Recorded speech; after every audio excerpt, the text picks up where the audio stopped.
The case of Abril Perez. Abril Perez was born on November 18, 1971, in Monterrey, Mexico. She was the second of 3 children to parents Maria del Sacramento Saganon and Manuel Perez. Raised alongside her older brother Javier and younger sister Ana, the family lived modestly, but provided their children with a good education and motivated them to aspire to a better life. Abril excelled in school, showed a talent for mathematics and entrepreneurial skills, and dreamed of obtaining a high-quality higher education to secure a well-paying job with career advancement opportunities. After finishing high school, Abril was admitted to the most prestigious university in Nuevo Leon, where she earned a master's degree in finance and business administration. Upon graduating, she was hired in the sales department of one of the country's largest and fastest-growing companies. A few years later, she ventured into digital sales and quickly rose through the ranks, becoming the executive director of the company within 2 years. Abril was young, beautiful, successful, ambitious, and steadily advancing towards the life she had always dreamed of. She built a brilliant career, supported her family, and was full of plans for the future. However, her personal life remained unsettled, which disappointed her loved ones. Nevertheless, she was confident she would find true love and live a long, happy life.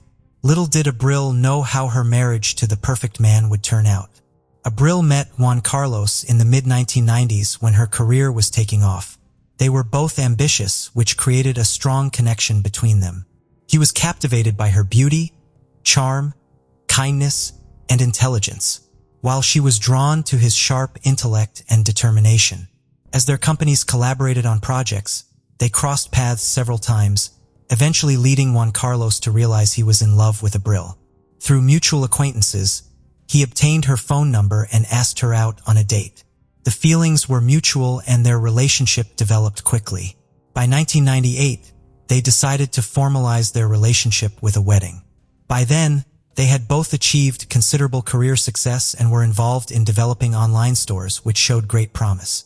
Their life resembled a true fairy tale, evoking envy and admiration among their peers. After 3 years of marriage, Abril gave birth to their first child, a daughter named Yana Casian. 2 years later, they had a son named Juan Carlos Jr., and another 2 years after that, they welcomed a third child, a boy named Julio Andres. Despite having 3 young children, Abril managed to balance her parental responsibilities with her career advancement, barely taking any maternity leave. From the outside, the Perez Sanchez family seemed perfect, wealthy, successful, and happy. However, appearances were deceiving. Behind closed doors, Juan Carlos showed his true nature, being hot-tempered, aggressive, and harsh. He was intolerant of compromise, insisting that everything had to be exactly as he wanted. Over time, his behavior worsened, and verbal altercations escalated into physical confrontations. After the birth of their first daughter, Juan Carlos briefly softened, trying to control his emotions. But it didn't last long. By the time the third child was born, he no longer even tried to be a good father or husband. He would vent his anger on Abril, insulting and belittling her, and her tears seemed to lift his spirits. He regularly physically harmed her, often in ways that left no visible marks on her body, so she could hide the bruises under clothing or mask them with makeup. All this was done to protect his flawless reputation and pride himself on being a model family man, loving husband and father. Abril kept silent for years, trying not to tell even her sister and mother about the ongoing nightmare. She earned well and could have raised the children on her own. But her husband was a wealthy and influential man who could easily take the children away from her through the courts. By 2010, the ideal family facade had begun to crumble, and those who once admired them started to suspect that something was terribly wrong behind closed doors. Abril was not just subdued, but deeply distressed, visibly thin, sleeping poorly, and frequently sporting bruises on her face and body that became increasingly difficult to conceal. In public, Juan Carlos maintained a calm and confident demeanor, pretending that nothing was amiss, playing the role of a loving and caring husband, interacting with his wife politely and affectionately. However, at home, he transformed into a monster, making it increasingly dangerous for Abril to be near him. Despite pleas from loved ones to divorce him, Abril stubbornly insisted that everything was fine and that she would handle the problems with her husband herself. In 2014, Juan Carlos's career reached its peak when he became the head of a major trading company, making him one of the most influential people in the field. After this promotion, the family moved to Mexico City, settling in a large house in one of the capital's best neighborhoods. Their children attended an elite private school, and Abril sincerely hoped that the move would positively affect their relationship. Contrary to expectations, the change only made Juan Carlos continue to physically harm and insult his wife, even doing so in front of their children. He began to groundlessly accuse her of infidelity, and whenever she tried to defend herself, he resorted to using his fists. He monitored her phone and emails, forbade her from using social media, and later even hired a private detective to follow her and photograph any men who came near her. Over the next 4 years, Abril tried everything to save her marriage, despite her husband's behavior becoming utterly unbearable. She lived in a never-ending nightmare that outwardly seemed like a happy and successful union, with many even envying her for having a prominent, influential, wealthy, and seemingly caring husband. In 2018, the Sanchez family traveled to Monterrey to celebrate Catholic Christmas with the Perez family. However, Juan Carlos behaved towards his wife as he was accustomed, not shying away from her parents, who were horrified by what they witnessed. At that moment, Abril realized things could not continue this way and informed her husband that she would file for divorce once they returned to Mexico City. Hearing this, Juan Carlos flew into a rage, grabbing her throat and squeezing so tightly that she nearly lost consciousness. Only her mother, Maria del Soro, entering the room and raising the alarm prevented a tragedy. When the family returned to their home in the capital, Abril prepared for divorce, moving from the marital bedroom to a small guest room. However, this did not save her from her tyrannical husband. On the morning of January 4th, while she was still asleep, Juan Carlos entered the bedroom holding a baseball bat, striking her hard on the head and attempting to swing again. Half awake, Abril barely understood what was happening, but managed to slip off the bed just in time, literally saving her own life. She began to scream, and the children ran into the room having heard the noise. The youngest son shielded his mother with his body while the eldest son took the bat from his father. Together, they fled the house and headed to the hospital, where doctors diagnosed Abril with a serious concussion and a deep laceration above her eyebrow, requiring stitches. As soon as his wife and sons left the home, Juan Carlos contacted his lawyer to explain the situation and asked for help in resolving it. He also posted on his social media page, claiming that his wife had betrayed him, was unfaithful and intended to leave him for another man, taking their children and attempting to take all their jointly acquired assets. Moreover, he claimed that his wife had stolen all the money from their home safe, and that when he tried to stop her, she injured him with a knife in the shoulder. As proof of his innocence, Sanchez shared photos of a bloody knife and stains on the floor, but these were later revealed to be fake. The blood was from Abril's own room, and the knife photo was taken from the internet. Despite this, his friends believed him and shared his story on social media, sparking widespread outrage. Meanwhile, Abril had filed a police report against Sanchez, accusing him of attempting to kill her. After being released from the hospital, she moved out of their home with their sons and was granted temporary custody. Their adult daughter, who was in college, also sided with her mother and condemned her father's behavior. Sanchez was ordered to pay a small amount of alimony to Abril and their sons, but he disagreed with the amount. He faced a potential prison sentence, but as an influential businessman, he was confident he would avoid punishment. Abril returned to her parents' home in Monterrey, where she filed for divorce and began offering online consultations to women in similar situations. She planned to open a center for psychological and legal assistance for victims of domestic violence. 8.5 months after the incident, Sanchez was finally arrested and charged with femicide, bodily harm, and attempted murder. He was jailed for over a month, but managed to appeal the pretrial detention decision and was released. During the trial, crucial evidence, including hospital photographs and medical records, was not presented. The judge deemed the testimonies of Abril and her sons insufficient and released Sanchez, stating that his actions did not pose a direct threat to Abril's life. Abril was shocked and frightened by the verdict, realizing that her ex-husband had used his connections to secure his release. She sent an official letter to the judge expressing fear for her life, but it had no impact. Immediately after being released, Sanchez began legal proceedings against Abril for custody of their sons, forcing her to return to Mexico City for court sessions. Abril arrived in Mexico City with her children on November 25th, fearing for their safety after a court session. As they drove to the airport, a motorcyclist stopped at a traffic light, pulled out a handgun, and fired twice at Abril, who was sitting in the front passenger seat. One bullet grazed their younger son, but none of the children were seriously hurt. Abril was rushed to the hospital, where doctors fought to save her life for over 6 hours. But unfortunately, she died that evening due to severe injuries and significant blood loss. Abril's family, convinced that her ex-husband Juan Carlos was behind the brutal act, urged authorities to arrest him. However, law enforcement stated that without identifying the shooter, it was difficult to discuss motives, and couldn't claim that it was a hitman sent by Sanchez. The case was not classified as femicide until further investigation, and Juan Carlos remained free. After Abril's death, her children were placed in the care of their maternal relatives, while their father, Juan Carlos Sanchez, prepared to fight for custody in court. Sanchez's soon-to-be ex-wife's sister wrote an angry social media post blaming him for the incident, but her page was quickly blocked and later deleted. Despite this, the family decided to draw public attention to the case. The attack on Abril, which occurred on a day dedicated to fighting gender-based violence, sparked widespread outrage. People began sharing numerous cases where men had attempted to kill women but were not punished.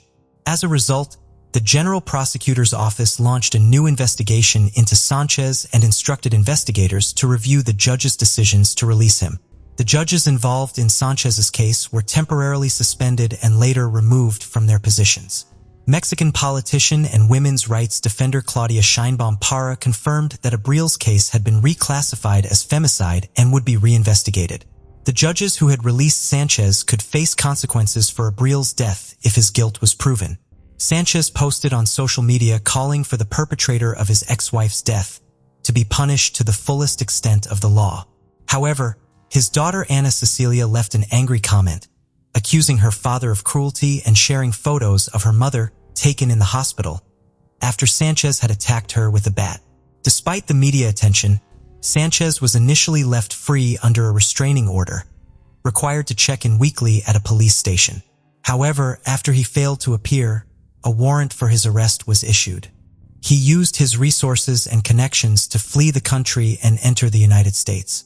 Mexican authorities contacted Interpol reporting Sanchez as a fugitive accused of a serious crime, and he was declared wanted worldwide.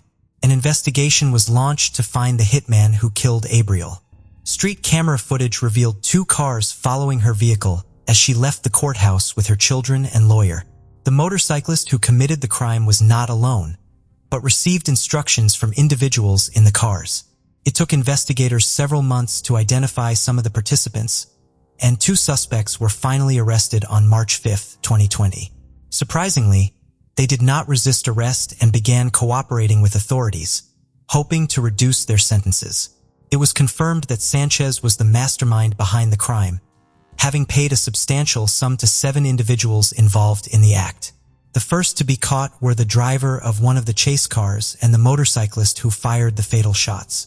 Juan Carlos, while in prison, had hired 2 experienced criminals to be his personal bodyguards. After they were released, he rehired them to find people to kill Abril, promising each a large sum of money if they succeeded. Once he had assembled a team, Juan Carlos paid them the promised money and gave them detailed instructions about Abril's route and vehicle. The toughest part was luring Abril to Mexico City, which he achieved by threatening to take her children if she didn't appear in court. Abril showed up in court as planned, but intended to return to Monterrey the same day. Juan Carlos knew this through his connections, but it wasn't until the end of October 2020 that 3 more people involved in the conspiracy were arrested on suspicion of drug distribution. It was later discovered that they were involved in Abril's murder. All the arrested individuals were part of Juan Maldonado's gang, known as Juan Balto, which had protected Sanchez while he was in prison. Maldonado agreed to help kill Abril in exchange for a large reward. He was arrested in November 2020 and began cooperating, confirming that Juan Carlos had hired people to kill Abril. With this new evidence, it was clear that Sanchez was both the client and organizer of the crime. His previous assault on Abril with a bat was reclassified as an attempted murder, leading the court to issue an arrest warrant for him on charges of femicide. By spring 2021, all the participants in the crime had been caught, except for Sanchez, who remained at large. The weapon used in the murder was also found. In total, 9 people from the same criminal group were detained, 7 of whom were directly involved in chasing and shooting Abril. 5 years after Abril's death, Sanchez, the mastermind of the crime, is still on the run, and his whereabouts remain unknown. The person who pulled the trigger was sentenced to 52 years in prison, while 2 others involved in the crime received 50-year sentences each. The other participants are still under investigation, and their fate has yet to be decided. Today's case takes us to Setagaya, Tokyo. Setagaya is a serene suburban-style residential community. It is located not far from central Tokyo. It is made up of cultural amenities like art museums, libraries, and many parks. Setagaya is also renowned for having a large number of upscale residential areas. The city is popular with young people and filled with trendy coffee shops, adorable bookstores, and student pubs. The Miyazawa family was a joyful family of 4 who resided in Setagaya. They were a quiet, typical suburban family.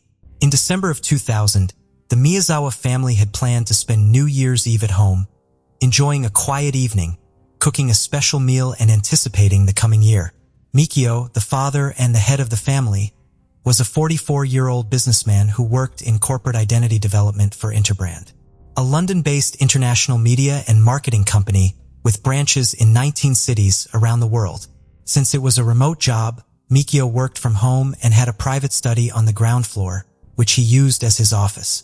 Yasuko, his wife, was 41 years old and was a popular teacher who enjoyed her job and was well respected by her students, their parents, and her coworkers. Mikio and Yasuko had 2 children named Nina and Rei. Nina was their 8-year-old daughter and Rei, their son, who had speech defect, was just 6 years old at the time of their murder. The Miyazawa family occupied a duplex, a sizable house that had been divided in 2. The other half of the house at the time was being resided by Yasuko's mother, Ashawi Jino. The duplex was close to Sashigaya Park, which has walking paths, sports fields, a children's playground. After settling into their house in 1990, the Miyazawa family fell in love with the lifestyle it provided. However, a few years later, the government decided to turn the area into a park for recreation and purchased all the nearby homes to make room for the project. The government already bought around 200 homes, but the Miyazawa family was one of just 3 households that were still in the area in December 2000. At the time, the area looks deserted, and according to reports, the Miyazawa family planned to move out the following year, in 2001. Even though there weren't many people living in area anymore, the skate park at Sashigaya Park next to their house grew increasingly busy. Even outside their home, Mikio had to reprimand some rowdy teenagers for disturbing them. Additionally, he confronted Bazooka biker gang members for being too loud. He was obviously very stressed due to the inrush of people. At the time of the murder, the older sister of Yasuko was in Japan with her husband, eager to spend the new year with her family, even though she worked and resided in the UK. They stayed with their mother next door to Yasuko and her family throughout the visit. Around 10 a.m. on the December 31st, 2000, Yasuko's mother, Asahi, attempted to call the Miyazawa residence, but the call was unsuccessful. Despite the fact that they shared a door, they respected each other's privacy and never paid a surprise visit. Asahi made several calls in an attempt to get through to her daughter and her family, but nobody would pick up. According to her, they very rarely ignored calls. She then made the decision to go around and check on them. She noticed their car in the driveway, but when she knocked, no one answered the door. She then attempted to enter the house, but the door was locked. She returned to her residence to get her own key, before returning to let herself in. What she discovered was a gruesome scene. The entire family had been brutally murdered in a horrific way. Firstly, she discovered the body of her son-in-law, Mikio, on the floor. He appeared to have fallen down the stairs, based on the position of his body and the multiple stab wounds on his neck. The terrified grandmother hurried upstairs to find her daughter and grandchildren. At the top of the stairs, she discovered Yasuko and Nina dead, lying in their own pool of blood. Both had been repeatedly and savagely stabbed. Yasuko's mother ran to her grandson's room in the hopes of finding him alive, but he was also dead, strangled in his bed. It was truly a traumatizing scene to witness. Asahi was terrified and confused at the same time. She frantically dialed the police's number, pleading with them to arrive as soon as possible. The house was in a mess when the police arrived at the crime scene. There were numerous documents lying around, and it appeared that someone had slept on the couch in the living room. A chest of drawers with each drawer open and papers sticking out of them was located behind Mikio's body. Investigators discovered a missing drawer in the bathroom with all of its contents in the bathtub. They also found garbage and bloodied bandages in the bathtub, which was an odd collection of items to throw in a tub. Police discovered 150,000 yen in cash as well as foreign currency worth 5,000 yen in Mikio's study. The only thing missing was Mikio's old jacket. It's possible that the murderer fled the scene wearing Mikio's jacket because he left behind his bloody clothes. Nothing else was missing, so robbery could not have been the reason for the killings since nothing else was missing. Police discovered a screen that had been cut and taken out of a window in the second-floor bathroom while searching through the entire duplex. The bathroom was located towards the back of the house and could be reached from the fence between the property and the park. In light of the fact that all other doors and windows were locked and closed, this appeared to be the most likely point of entry.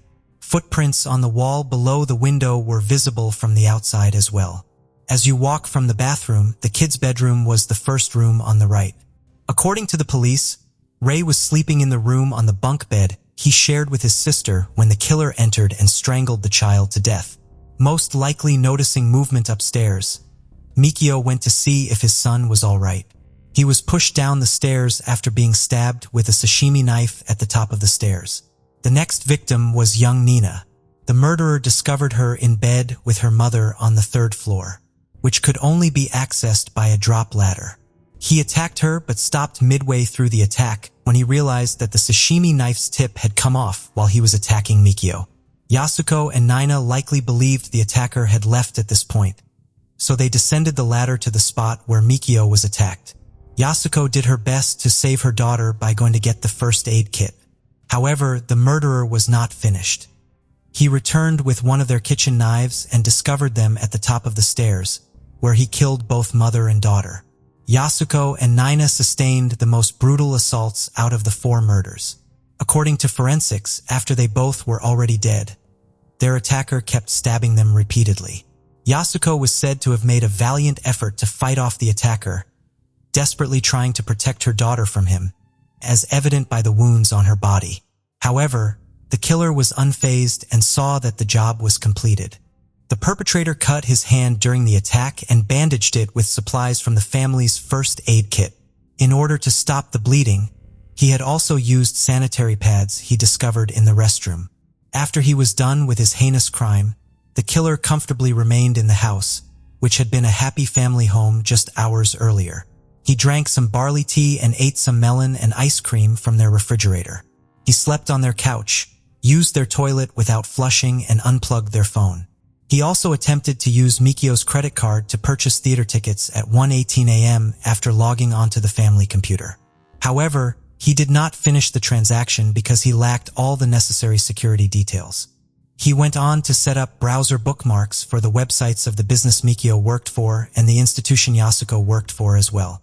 The police discovered activity on the computer at 10 a.m. on the morning of December 31st, though it wasn't clear if the killer stayed online all night or if he logged in again the following morning. Police believed they could not rule out the possibility that Ashi accidentally touched the computer when she entered the house at 10:55 a.m. Chances are, If it wasn't her, then the murderer had already left before she arrived. The murder weapon, the sashimi knife and the kitchen knife were both left on the kitchen table before the killer left. At the crime scene, there was a ton of forensic evidence. Nina's blood and the murderer's blood were found on the first aid kit. Additionally, the killer had failed to flush the toilet and left feces floating in it. He left his hit bag behind. It contained sand that could be traced to the United States. The detectives were able to follow the sand traces all the way to a particular spot. It landed them at the vicinity of Nevada's Edwards Air Force Base. Also, a roll of tape, which skateboarders frequently used to fix their boards, was found in the hip bag. Lastly, the hip bag contained a folded iron handkerchief with traces of French cologne that was popular among skaters then. There were numerous footprints all over the house, which offered intriguing hints. The perpetrator was wearing Slazenger shoes, but they were never sold in Japan. In the exact size he was wearing. That size was in fact only available in South Korea. He had gloves, but he didn't use them because his prints were all over the place. Actually, forensic experts were able to extract a full set of fingerprints from material evidence discovered around the house. He also abandoned his blood-stained clothing. His clothes, however, were left at the scene neatly folded. In contrast to the way he left the drawers, documents, and ice cream cups. Unlike the soft water in Japan, the clothes had been washed in hard water with a higher mineral content. The water used was typical in Korea though. The purchase of the sweater the killer wore and the knife he used was tracked by the police to the Kanagawa prefecture. Only 130 of the identical sweaters were ever sold, but only 12 of the owners could be located by police. So, if the sweater was bought in Japan but washed in Korea, could it be that the murderer resided in Japan but visited Korea before the killings? Maybe the sweater hadn't been washed in Japan since he bought it because it was made in Korea? The blood found at the scene of the crime was used to create a genetic profile, which revealed that the unidentified suspect was mixed race. The killer's father was East Asian, while his mother was of Southern European ancestry. DNA revealed a unique gene sequence that can only be found in people of Chinese, Korean, or Japanese ancestry. 1 in 5 men of Korean descent, 1 in 10 Chinese men, and 1 in 13 Japanese men fit this type of profile. Detectives believed the theory that the murderer was a foreigner. Accepting that such a monster was not from your country was simpler. Despite sending investigators to Korea to work with local law enforcement on the case, the Korean government was unable to assist in identifying the murderer. In recent years, the idea that the murderer was Korean has gained popularity. The likelihood that the murderer was Japanese was only 1 in 13. He might also have been a Korean Japanese of the first or second generation. The Korean expat community and the diplomatic community were among the areas of Japan where investigators searched for a person of mixed race. Perhaps the maternal European connection could have offered some information. However, neither the killer's DNA nor fingerprints could be found on anyone. Police questioned whether the murderer might have been a member of the military due to the source of the sand in the hip bag. Could he have been a second-generation Korean-Japanese or Chinese-American citizen? Given that U.S. forces have been stationed in Japan since the end of World War II, despite the abundance of evidence, police were unable to identify the murderer. In an effort to identify anyone who might have had a reason to kill the Miyazawa family, they went back to the investigative board and looked at their connections and relatives. However, the victims' loved ones and friends had no idea who would want to murder them. They were well liked by the locals and had no known enemies. At the nearby skate park, Mikio warned skaters for being too loud, and that was it.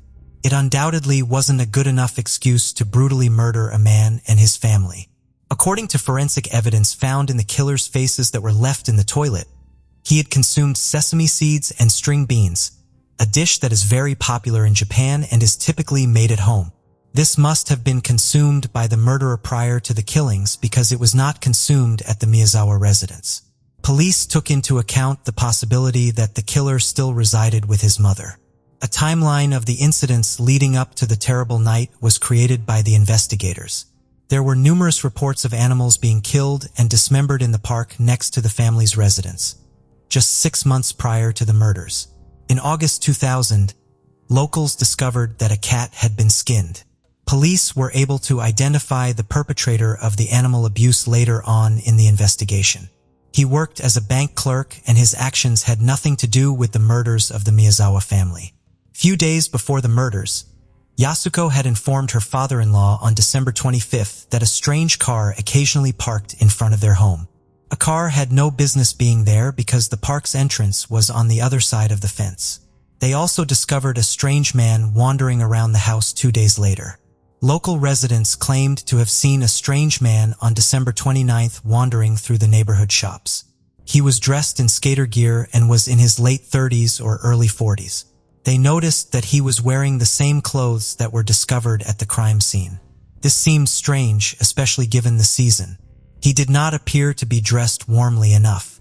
According to one of the shop owners, the man purchased a sashimi knife, which was the only knife sold that day. Strangely, the forensics identified the knife as the same knife the killer had used. A neighbor of the Miyazawa family saw the same man walking around their house again the following day. Everyone had left the house to go shopping, so nobody was home. The witness described the unknown person in detail, telling police that he was wearing a gray wool hat with a black stripe. He was wearing gloves, a long-sleeve t-shirt, a hip bag, a colorful scarf, a black Uniqlo jacket, and white Slazenger shoes. After the killings, the majority of these items were discovered in the Miyazawa residence. On the evening of December 30th, Yasuko called her mother at 7 o'clock to let her know that they had just returned home. Her mother then asked if the children were interested in coming over to watch television. Nina, the older child, loved the idea, while Rai preferred to stay at home. Nina spent a few hours with her grandmother next door before leaving between 9 and 9:30 p.m. to go to bed. The family computer was used for the last known activity in the Miyazawa residence at 10:38 p.m. Mikio opened a work email that was password protected. He is the only person who is likely to have known the password to open the email. A neighbor overheard a fight inside the Miyazawa's house at 11 o'clock while he was taking a stroll in the park. It sounded more like a husband and wife arguing than like a physical altercation. A loud thud was heard in the other half of the building next door. Around 11:30 p.m. by Asahi and Yasuko's sister, they were both watching television while still awake. Another witness observed a man leaving the house quickly around the same time. When Asahi arrived after 10 a.m. the following morning, she reported to the police that the light on the ground floor and in the entrance hallway was on. However, the light, according to a paperboy who delivered papers at the Miyazawa's doorstep on the morning of 31st, was not on. A taxi driver came forward after the murder and admitted to the police that he had picked up 3 middle-aged men close to the Miyazawa family home. According to him, the silence in the car was unsettling, almost too quiet. The driver said there was blood on the back seat when they exited and one of the men was hurt. Another tip came in again soon after. A young man visited a clinic on December 31st, about 70 miles north of the Miyazawa family home. His hand had been cut so deeply that his bone was exposed. Medical personnel were treating the wound. The man was described by staff as being very composed and not showing much concern for his injury. Given how serious the wound was, they thought his behavior was odd. The man was described as being in his 30s, wearing a black down jacket and jeans. He left the center without giving any information, not even a name or an address. Only later in the investigation was this tip determined to be significant. Police initially believed that the murderer had left the scene in the middle of the night, but after processing the crime scene and receiving the results of the blood tests, they came to the conclusion that he had actually left in the morning, just before Asahi arrived. Numerous months had passed by the time the data from the medical center was analyzed, and police were still without any leads on the man. In 2018, Tokyo police made information about their suspect public in the hopes that someone would be able to assist in prosecuting him. The information determined that the perpetrator was a young man between the ages of 15 and 20, based on all the evidence discovered at the crime scene. He stands at 170 centimeters tall, and they were able to determine that he is right-handed by looking at the victim's knife wounds. He might have been a drifter or an undocumented immigrant, which would account for why he was impossible to find. The police speculated that the murderer might have been the son of a diplomat, a soldier, or the son of a wealthy local family who may have been one of the skaters who fought with Mikio in the months before the killings because it was determined that he was younger than 30 to 40 years old. 250,000 police officers worked on the case in the months following the murders. In Japan, violent home invasions are extremely uncommon, so authorities were determined to apprehend the murderer. Police were never able to identify the murderer, despite all the available evidence. 40 officers are still working the case today, reviewing case files and repeating witness interviews. They frequently distribute flyers with details about the killer's attire and appearance at train stations close to the Miyazawa's residence in the hopes that someone will come forward with fresh information. Tokyo Metropolitan Police Department has offered a 20 million yen reward to anyone who can assist them in solving this 23-year-old mystery. Every year, police gather at the Miyazawa home to pay their respects to the family and make a commitment to never give up on the effort to find their killer. The house is now a family mausoleum for the Miyazawas, boarded up and vacant. The building was recently targeted for demolition by the local council, but the family refused to let that happen. This is such a sad case. It's disturbing how the police haven't still found the perpetrator, even with all the evidence at hand. Friends, what do you think about this case? Please share your ideas and theories about this case with me in the comments. I would love to hear them. Blake Leibel was born in Toronto, Ontario, Canada on the 8th of May in 1981. His family was a well-off family right up the tree.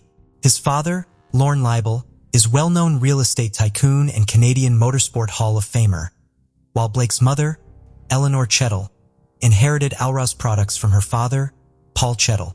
This company makes plastic polytart materials and is reported to generate over $28 million in sales annually. But while grandfather Paul Chettle was a success, it was reported that he was known to be a control freak and bully. Paul's wife, Blake's grandmother, suffered from a severe mental illness of some kind. The specific diagnosis remains unknown, but what is known is that when Paul Chettle passed away, he left a will behind that withheld inheritance from his family, pending not only alcohol and drug screening, but also an HIV test.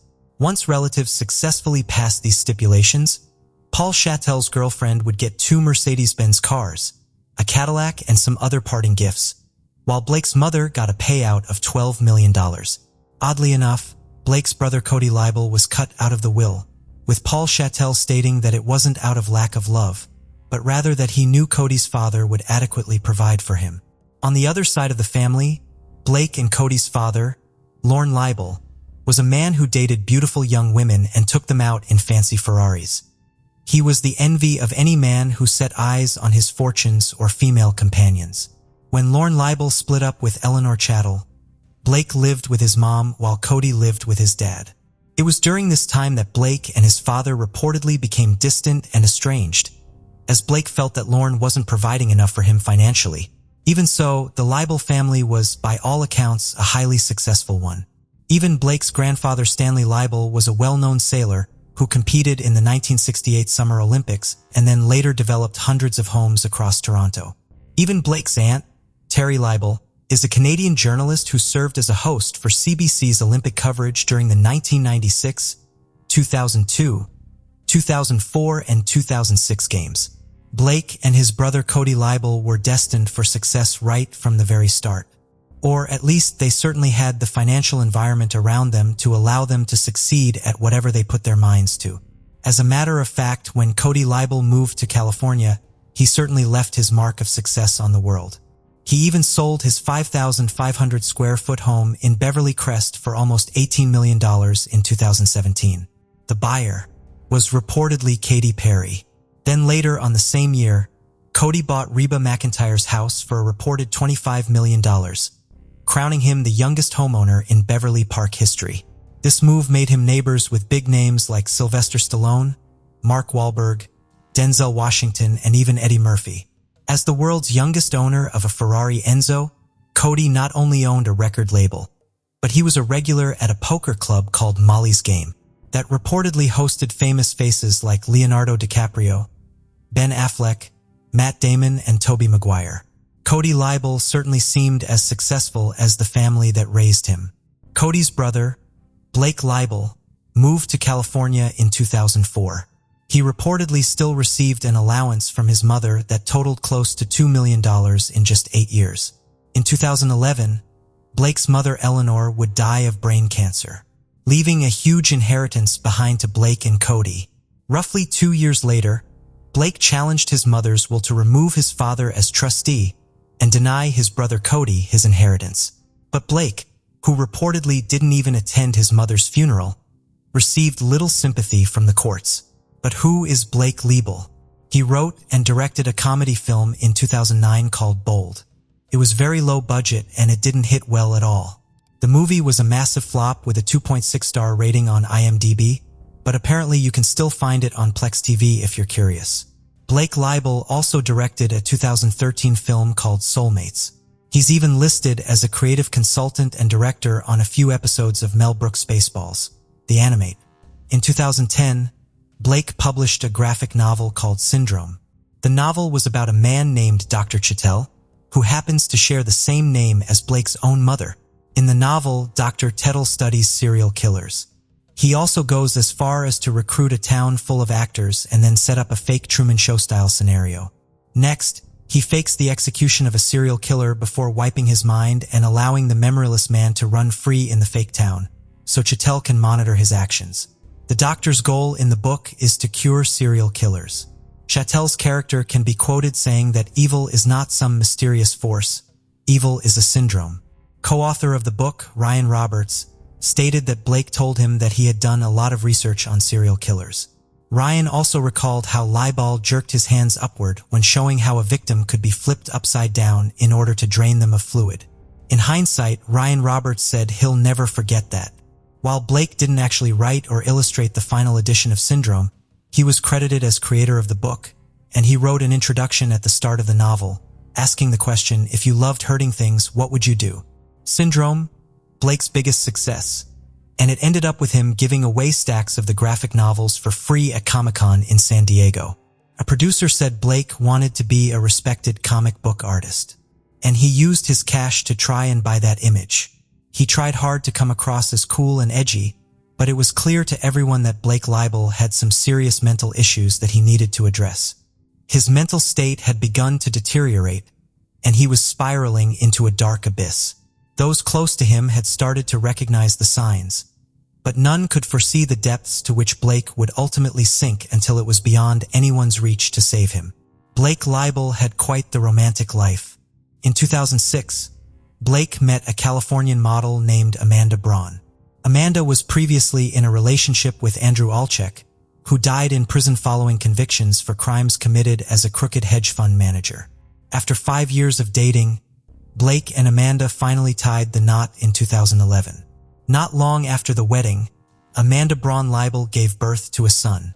While the couple appeared to live comfortably in their Beverly Hills mansion, Blake continued to cash in and spend his checks pretty much as quickly as he received them. He reportedly smoked weed constantly and came up with various plans for success, but none of his ideas proved fruitful.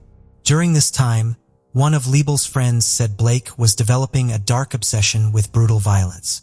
It was like Blake was becoming a different person. He was distant and paranoid. Then in the summer of 2015, Blake left Amanda while she was pregnant with their second child.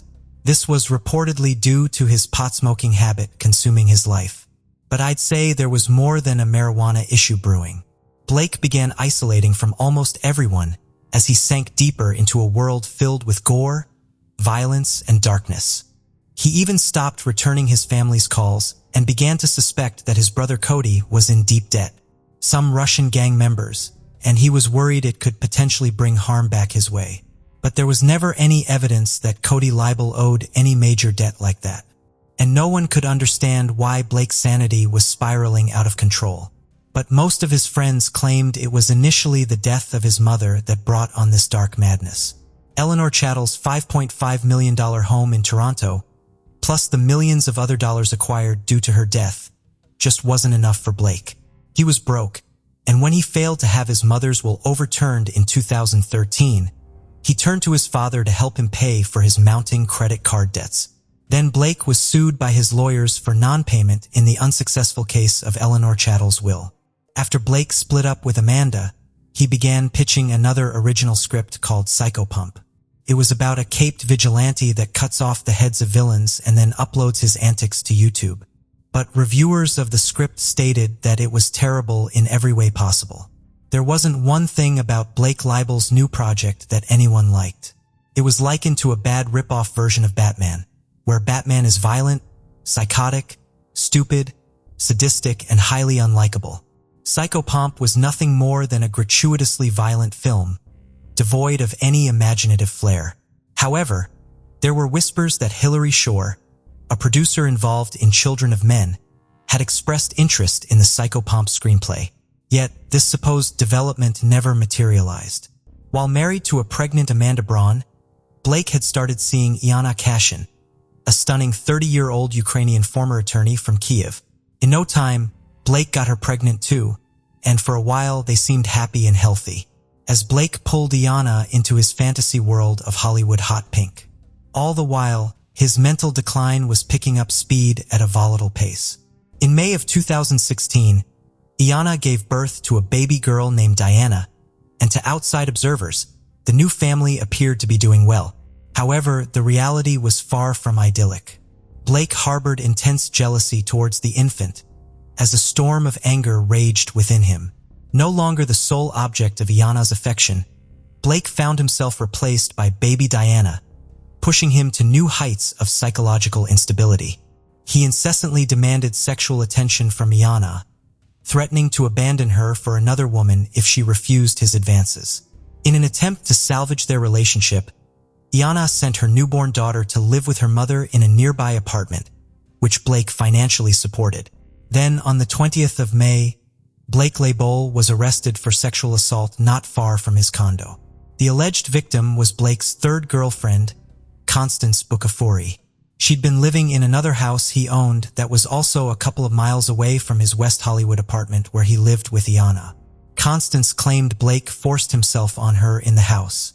Bucafori is known for being a storyboard artist on Aquaman and working in the art department for films like Snow White and The Huntsman, P.S. I Love You, and the Emoji Movie. Blake Leibel was released from custody around 15 hours after he was arrested, following a bail payment of $100,000. Yana had bailed Blake out of jail, but finding out about the affair with Constance was the final straw for her. She moved into her mother Olga Casian's. There was only one door left to check, and it was locked. The cops tried to force the door open to the bedroom, but a mattress was barricading the door from the other side. The cock shouted for whoever was in there to come out. And that's when Blake's voice finally responded, saying he wasn't going to come out because he was scared that the officers were going to beat him up. They assured him that this wouldn't happen and that they were just there to check on his girlfriend to make sure she was okay. Blake replied back that she was fine. He said she was at the hospital and gave them a room number. He also said that his father would be there soon and that he wasn't coming out until then. Blake was referring to his accountant and mentor, Stephen Green. Blake had called Stephen around noon and asked him to come to the apartment. For a month before Stephen Green received that call, he had been unable to get in contact with Blake Leibel. Green had called, messaged, left voicemails, and even emailed Blake several times. He never got a reply. Stephen Green even left a voicemail on Blake's phone stating that he was worried about him and that he loved him. He said whatever was going on, he wanted to help him get through it. But as you're about to find out, it was way too late for that. When Green arrived at the condo, he spoke to Blake through the partially open bedroom door in the apartment. A short while later, a detective arrived on the scene to find Green now in the living room talking to Blake on the phone. Leibel was still barricaded in the master bedroom. When Green hung up the phone, the detective asked him to call Blake back, which he did. After a few minutes of conversation, Blake Leibel finally agreed to come out. He was only wearing boxer shorts when he emerged from the room. Stephen Green gave Blake some clothing to put on. Luckily, officers checked the clothing first and found Leibel's passport and about $4,000 in cash. This thought that he was going to try and make a break for it, but that never happened. As the officers entered the bedroom, one of them screamed, "She's on the bed." The detective immediately ordered everyone to go outside, and he called in the paramedics who were waiting on standby. Sadly, Yana Casian was pronounced dead at 1:02 p.m. on May 26th. Yana Casian's naked body was lying on a clean sheet and was covered by a red Mickey Mouse blanket on top of a blue polka dot blanket. Her head was on a pillow. There were abrasions and bruising on the left side of Casian's face, consistent with blunt force trauma. There were human bite marks on Casian's left jaw and left bicep, as well as fingernail marks under her jawline. Her scalp had been removed from around her eyebrows to the hairline. On the back of her head, a large portion of skin on the right side of her face had also been removed. The skull bone was visible. There were cuts across her lower forehead, below the eyebrows. There was also a cut on the right side of her face, from her cheek to her jawline, and another on the left side of her face, toward where the ear should have been, but it was missing. The medical examiner later proposed that a sharp-bladed tool had been used to cut off the skin, but he also noted that some facial tissue had been ripped away by hand. Considering the extensive damage to Jana's face and skull, combined with the challenging nature of both cutting and tearing the tissue, the doctor believed that inflicting these injuries would have been a lengthy process. Moreover, the presence of inflammation in the tissue and bleeding from several severed samples led to the tragic conclusion that Yana Casian was still alive while enduring this prolonged torture. The examiner also determined that there was no blood in Yana's heart, veins, or arteries. Half of Yana's blood supply was missing. This is highly unusual, even considering the weight of her injuries. Gravity wouldn't have been enough to drain that much blood from her body. Her heart would have had to have been pumping the entire time. It was the medical examiner's opinion that Blake may have drained Yana's blood by placing her in the bathtub with her head lower than her feet and then running water over her head, which could have increased the blood flow and potentially interfere with clotting. Due to the presence of foam in her nostrils, the doctor concluded that Yana was probably submerged in water for at least 30 minutes. Her body was then washed and placed on the clean sheet. Her cause of death was ruled as exsanguination, which is the draining of blood. There was an additional pillow to the left of Yana, with an indentation on it. It was as if someone had been laying next to her. There were dried blood stains on the mattress beneath the sheet she lay upon. The investigation uncovered the extent of the violence that had occurred throughout Blake Leibel's condo. According to court documents, blood stains and pieces of human flesh were discovered behind the bed. Blood was also splattered on the wall near Jana's body. A fragment of an eyebrow was found on the floor beside the bed. In addition to the mattress Jana was lying on, blood stains were present on another mattress from a second bed in the room, as well as on a side table and in various other areas of the bedroom. The mattress that had been used to obstruct the door belonged to the second bed. Clump of hair and a blood-stained razor were found in the trash can. When cops entered the bathroom of the master bedroom, warm water was running in the bathtub. Blood stains and hair could be seen in the tub. A green paring knife with blood on it was found in the top drawer in the bathroom. The oval shape of the bloodstains found on the headboard of the bed and the guest bedroom were consistent with having been made via the top of Yana's scalped head. There was blood on 2 towels, a pillowcase, the floor, and the base of the drapes in the guest bedroom. The drain in the tub of the guest bathroom also tested positive for blood. The same drain contained some freshly cut hair. Chemical testing also confirmed the presence of blood that someone had tried to clean up in areas of the dining room, the hallway, the guest bathroom, and both of the bedrooms. The kitchen garbage disposal also tested positive for blood. Then more evidence was found in the dumpster.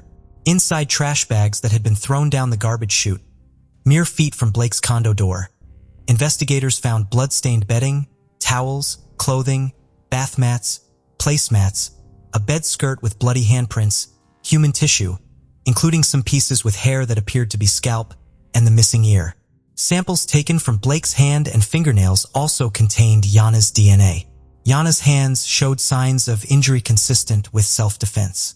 The marks and bruises seen on Blake's face when arrested were most likely inflicted by Yana fighting for her life. The LA coroner concluded that she was kept alive for around 8 hours. He said he'd never seen injuries like that, and he likened them to wartime injuries. Blake Leibel was arrested and charged with the torture and murder of Yana Casian. It was later discovered that he used her phone to order food to the apartment via Postmates twice during the time Yana was missing. Blake's demeanor on the scene was described as ice cold. He acted as if he didn't even know Yana was dead. When an officer told him, he simply replied, "Well, I guess you'll find out who did it then." Leibel donned an evil grin as officers led him away from the condo in handcuffs. On June 26, 2018, Blake Leibel was sentenced to life without parole. Due to the nature of his crimes, he was eligible for the death penalty, but the DA didn't pursue it, even though doctors deemed Blake not to be insane and stated he was fit to stand trial.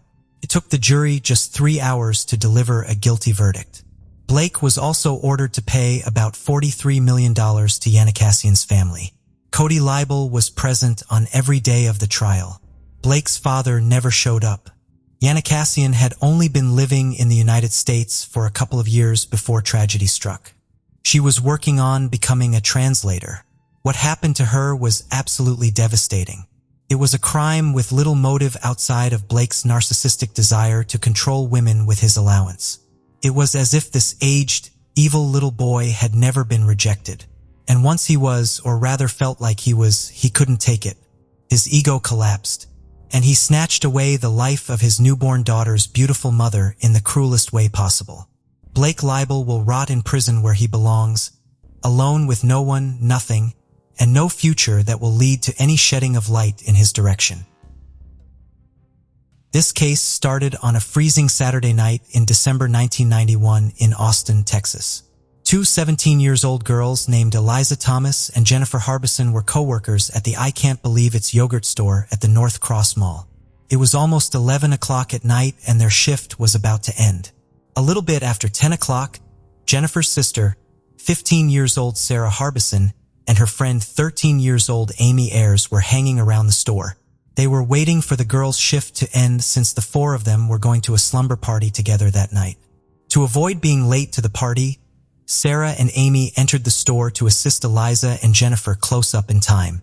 However, when the clock struck 12 o'clock, Officer Troy Gay of the Austin Police Department was on patrol that evening when he saw smoke coming from the yogurt store. Firefighters quickly arrived on the scene after the officer called in. They soon discovered a horrifying scene while putting out the fire. In the store, the lifeless bodies of Jennifer, Sarah, Amy, and Eliza were strewn across the floor. It was obvious that they had been ruthlessly murdered. The teenagers were all bound and gagged in their own clothes while completely naked. Jennifer, Sarah, and Eliza were found in the rear of the back room, huddled into one corner while Amy's body was recovered in the middle of the back room. Sarah and Eliza were piled on top of one another and Jennifer was lying nearby. The girls' legs were wide open and one of them had an ice cream scoop tucked in between it. The killer or killers had gathered napkins and other combustible materials from about the shop, doused the victims with lighter fluid, and then set the place on fire before escaping, leaving their bodies almost completely burnt beyond recognition. Their autopsy results revealed that they had all been shot execution style in the back of the heads. Additionally, 2 or more of the girls had experienced sexual assault. Authorities also disclosed to the media that 2 firearms had been used in the killings, raising the possibility of at least 2 killers. Police investigators and the management of the yogurt shop determined that $540 or so was taken from the shop. It was unclear if the girls had been targeted particularly because someone knew they would be alone inside the store that night, or if the intended purpose had been a robbery and the culprit had then recognized a chance to take advantage of them. Lead Detective John Jones and his partner, Mike Huckabee, launched an immediate investigation into the case. There were several problems with the investigation right away. First of all, the firefighters who responded to the crime scene did their jobs, but ultimately washed away important forensic evidence in the process. Furthermore, the city of Austin had only one fingerprint unit at the beginning of the 1990s, which lacked forensic expertise. Additionally, there was only one homicide investigator working the shift the night of the murders due to the limited number of the city's homicide squad. Despite the police department's shortcomings, Detectives Jones and Huckabee had quite a large number of suspects. The police station's phones were ringing nonstop as tips poured in. When faced with 342 suspects and scores of fake confessions, the investigators became overwhelmed. The investigators started by looking into possible local serial killers. due to the graphic nature of the crime and the staging of the teenagers' bodies. This led them to Kenneth Allen McDuff. Kenneth Allen McDuff was a Texas serial killer who is thought to have committed at least 14 murders. On August 6, 1966, he was found guilty of killing 3 teenagers named Robert Brand, Mark Dunman, and Edna Louise Sullivan.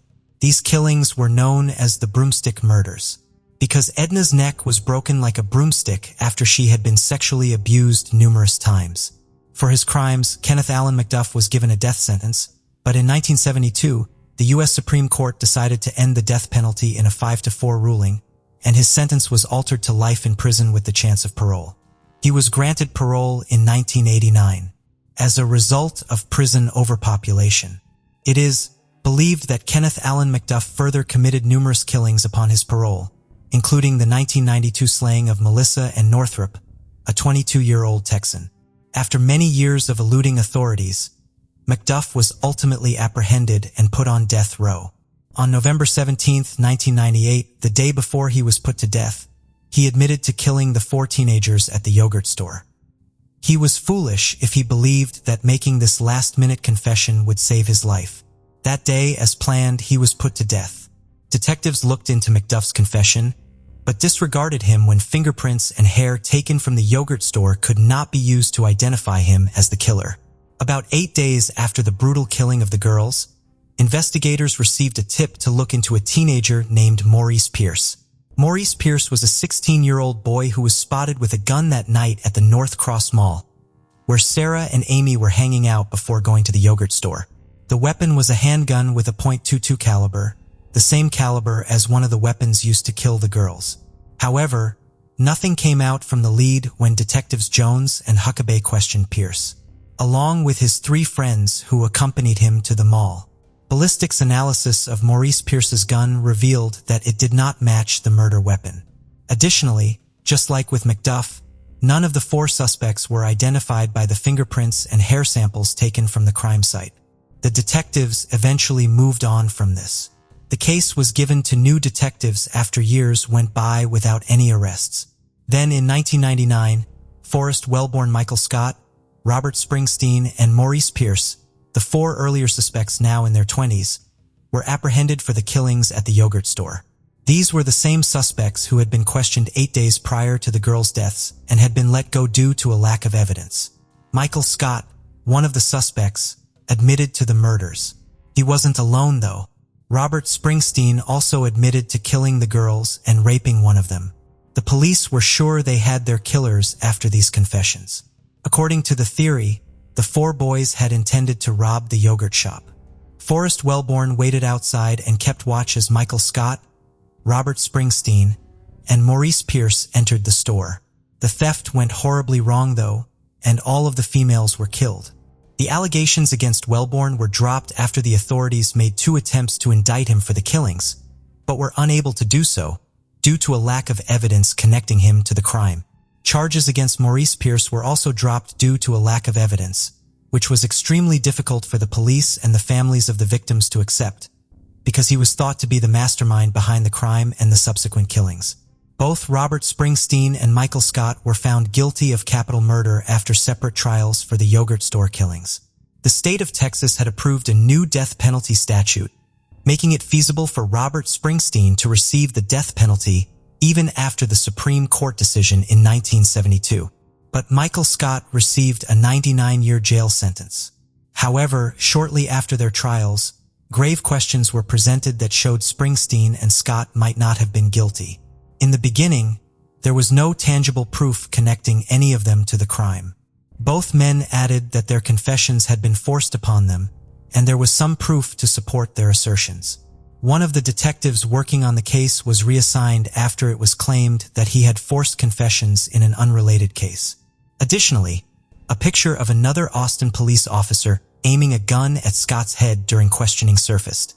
Both convictions were overturned by the courts after they determined that they had violated Springsteen and Scott's Sixth Amendment right to confront their accuser. This came 15 years after the yogurt shop killings were perpetrated. During the trial, Michael Scott and Robert Springsteen's confessions were used against each other, but their attorneys were never permitted to cross-examine the accuser. It was determined that their constitutional rights had been violated as a result. Later, in 2008, DNA testing on the evidence gathered from the crime scene revealed that neither Scott nor Springsteen's DNA, nor that of any other persons accused of the crime, matched the results. According to then Travis County District Attorney Rosemary Laneberg, the yogurt store murder was committed by Scott and Springsteen. But the men would not be charged again until the unknown man linked to the DNA evidence at the crime scene was located. The majority of law enforcement officials continue to believe that the original 4 suspects were the culprits, and that the DNA evidence implicating a 5th suspect was a fabrication. The 5th suspect argument, according to Michael Scott and Robert Springsteen's defense attorneys, is absurd, and they emphasized that no one ever brought up a 5th suspect before the inconvenient DNA results came in. According to some attorneys, investigators, family members, and armchair detectives who have studied this case, the killers of the teenagers may have been 2 unnamed customers who were at the yogurt store right before it closed. Although 52 customers who had come into the store on the day of the murders were reportedly questioned by the police, 2 individuals who witnesses said were present at closing time have never been located. 3 customers left the store shortly before it closed, and on their way out, they reportedly saw 2 males seated in a booth, and they didn't appear to be planning to leave anytime soon. Perhaps the men ordered a soft drink. When Jennifer and her coworker decided to close the store, at least one of the customers witnessed her lock the front door and post a close sign to prevent any additional customers from coming in. After all the other customers had left, only the 2 men in the booth remained. Witnesses gave the following descriptions of the persons of interest. One is around 5 foot 6 inches tall and has lighter hair, maybe like a dirty blonde. He seemed in his late 20s through early 30s. The second man is noted as being larger. Both were dressed in larger jackets, one of which was green, an army fatigue kind of looking jacket. The other had a black jacket. Neither of these males has been named as of yet. In the end, it is debatable if robbery was really the true motivation in this instance. It is difficult to believe that these killings were just the outcome of a robbery gone wrong, given the meager sum of money seized and the high level of violence. The likelihood that the murder was committed with sexual motivation and that the murderers only grabbed the money as an afterthought is substantially higher. It's possible that one of the girls knew the murderers, or it's possible that Sarah and Amy were followed from the mall to the yogurt store. Linking the DNA evidence discovered at the scene to the 2 male customers who were observed by witnesses lingering in the yogurt shop after closure could hold the key to solving this case. The 1991 murders at the yogurt business altered the city irrevocably. The murders were referred to by the then mayor as the crime where Austin lost its innocence. Residents of Austin began to doubt the safety of their community after the brutal and untimely deaths of 4 young girls who still had their entire lives ahead of them. The I Can't Believe It's yogurt store was converted into a nail salon, but a plaque honoring Jennifer Harbison, Sarah Harbison, Amy Ayers, and Elijah Thomas still stands in the parking lot beneath a large oak tree, serving as a reminder to anybody passing by that the murder case is yet to be solved, and that justice is yet to be served. The case of Christine Marie Paolia. Once a bright and promising student, Christine became embroiled in a web of tragedy and despair.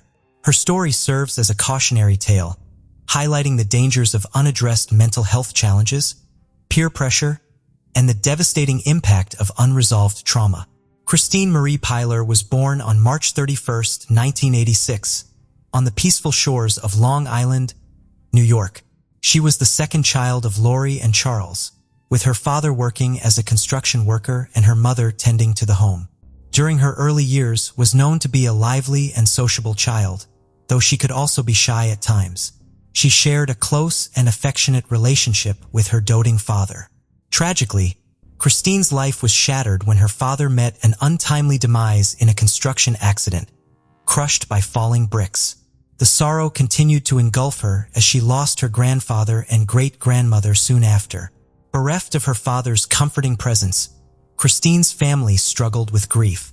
Her mother, Lori, grappling with the weight of her husband's death, found solace in drugs, spiraling into addiction. Unable to provide a stable environment, Lori lost custody of Christine and her older brother, who found refuge in the care of their grandparents. During her early school years, Christine was diagnosed with alopecia, a condition that caused her to lose her hair, eyebrows, and eyelashes. Each morning, she would find clumps of her hair scattered across her pillow, resulting in bald patches and eventually affecting her eyesight, leading to the loss of her eyebrows and eyelashes. Additionally, she also had poor vision, which required her to wear thick eyeglasses from kindergarten through middle school.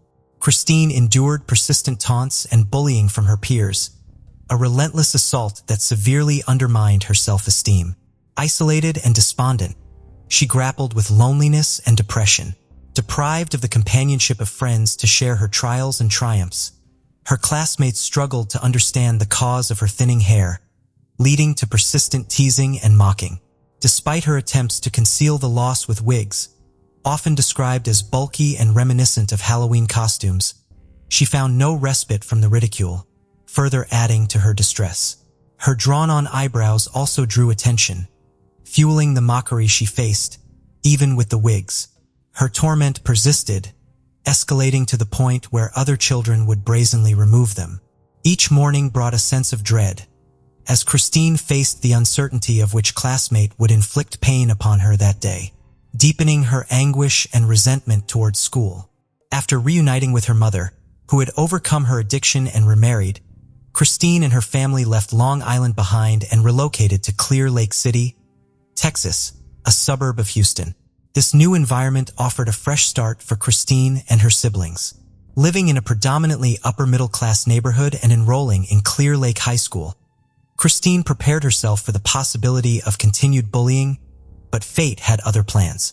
In a turn of events, Christine crossed paths with Rachel Carudis and Tiffany Rowell, two popular girls who welcomed her with open arms and extended their friendship to her. Embracing this opportunity, they took Christine under their wing and initiated a remarkable transformation. With their guidance, Christine underwent a physical makeover, learning how to dress and apply makeup while also acquiring more stylish wigs. This outward change mirrored a profound inner shift as Christine blossomed into a more confident, outgoing, and content individual.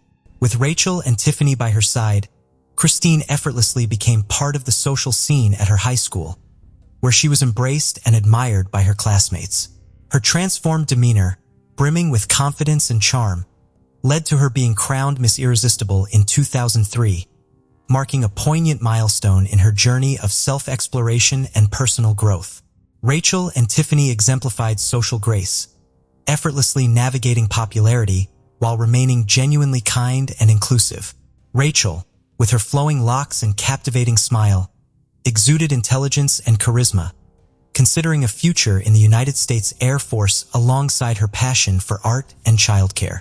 Tiffany, adorned with her radiant smile and boundless generosity, harbored dreams of a career in social work, complemented by her talents as an actress and her vast circle of friends, including her closest confidant, Rachel.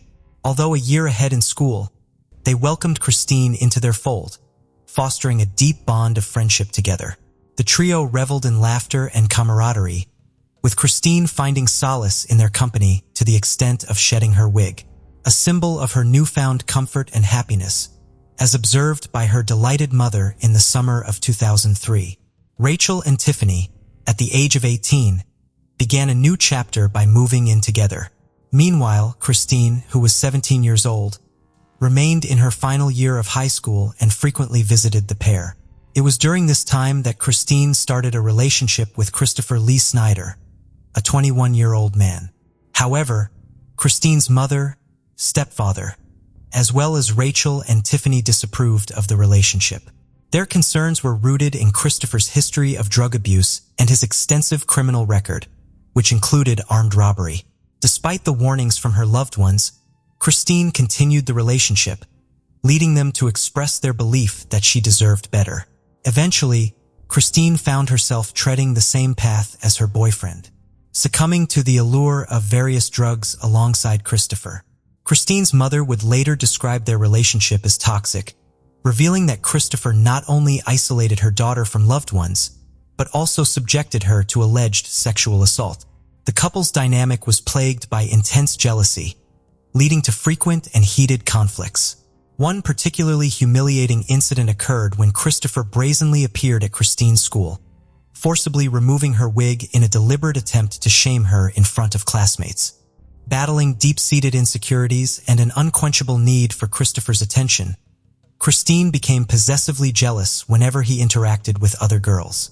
Christopher's family, recognizing the doomed nature of their relationship, pointed to the relentless arguments that plagued the couple. One such dispute escalated to the point where Christine spent an entire night on Christopher's front lawn, issuing threats of violence against his family.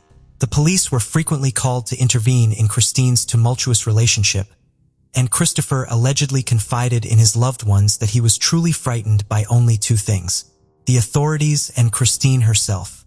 Despite the countless fights and clashes, Christine adamantly refused to sever ties with Christopher, a decision that would ultimately lead to devastating consequences. On the afternoon of July 18, 2003, Christopher and Christine visited Tiffany's home with the intention of stealing drugs and money.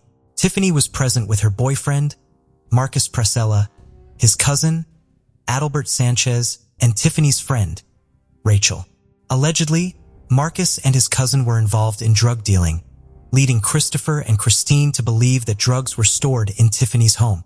They planned to rob these drugs, and an argument between Christopher and Marcus ensued, resulting in the shooting of all four individuals in the home.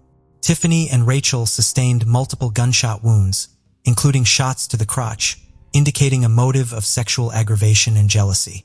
Adalbert Sanchez, Marcus' cousin, had recently moved to Clear Lake to escape violence, only to be killed in the tragedy shortly after his arrival. Rachel, critically wounded, tried to call for help but was suddenly found by Christine.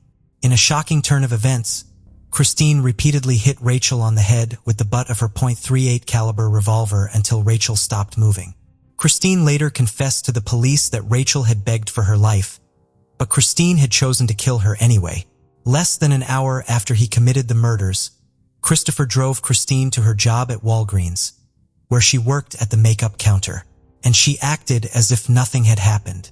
At around 6 p.m., a friend of Tiffany's, who was 18 years old, came to her house to join the group. When she got no response to her knocks, she noticed that Tiffany's and Marcus' vehicles were still parked outside. She became worried, entered the unlocked door, and was met with a horrific scene. Her friends were dead. She immediately fled the scene and called the police.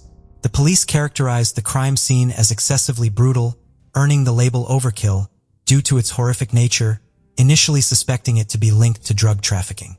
The victims, Tiffany and Rachel, had recently graduated and worked at a strip club, while Marcus was involved in selling cocaine. As a result, the police initially presumed that the crime was orchestrated by professionals connected to the drug trade, given that all the victims, except for Rachel, were killed in a manner consistent with execution-style murders. After the murders, the police launched an investigation, using descriptions of the suspects given by neighbors, who had seen them walking to and from the home. The timeline of events showed that the murders took place around 3:25 p.m. Notably, Christine had already clocked into her job before 4 p.m. that same day. Although Christine appeared distressed in front of her family when the murders were announced, she supposedly didn't attend the victim's funeral due to depression. Christine took a significant step towards reforming her life by checking herself into rehab to overcome her drug addiction. Around the same time, Christopher was arrested in Kentucky and put behind bars for unrelated car theft charges, which ultimately led to the demise of their relationship. Nevertheless, the Clear Lake massacre remained a mystery, unsolved, for 3 long years despite concerted efforts to crack the case. In 2004, Christine checked herself into a rehab center in Gville, Texas, to overcome her addiction to drugs. It was there that she met Stanley Justin Rott, and a romance developed between them. After completing their treatment programs in 2005, they got married, vowing to stay drug-free together. They used the $360,000 trust fund left by Christine's biological father to start their new life, investing in an apartment. Christine's family had concerns about her marriage, particularly given Stanley's past of allegedly taking advantage of women financially. Christine and Stanley had made a conscious effort to stay away from drugs, but their happiness was short-lived. As the second anniversary of the murders approached in July 2005, the media's renewed focus on the case brought back painful memories for Christine. Rather than mourning the loss of her loved ones, she became increasingly upset by the released suspect sketches. This distress led her to confide in Stanley about her role in the murders, causing the couple to go into hiding in November 2005.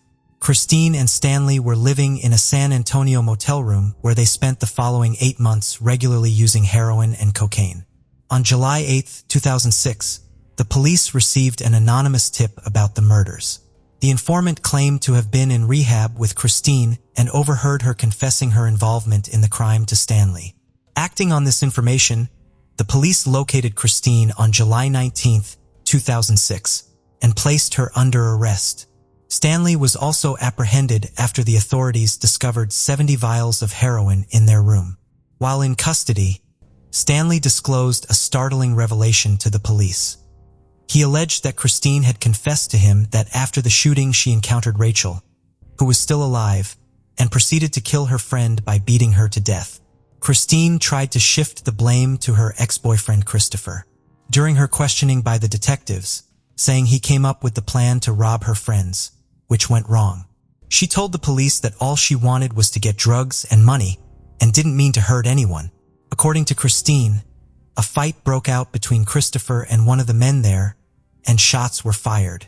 She claimed Christopher forced her to pull the trigger by putting his hand over hers. The story that was told about the event was proven to be false by the coroner's reports, which showed that 2 different guns were used. Additionally, Christine admitted to going back to the scene to make sure the victims were dead, and she described a disturbing encounter with her friend Rachel, whom she claimed to have hit multiple times with a gun while Rachel was trying to call for help.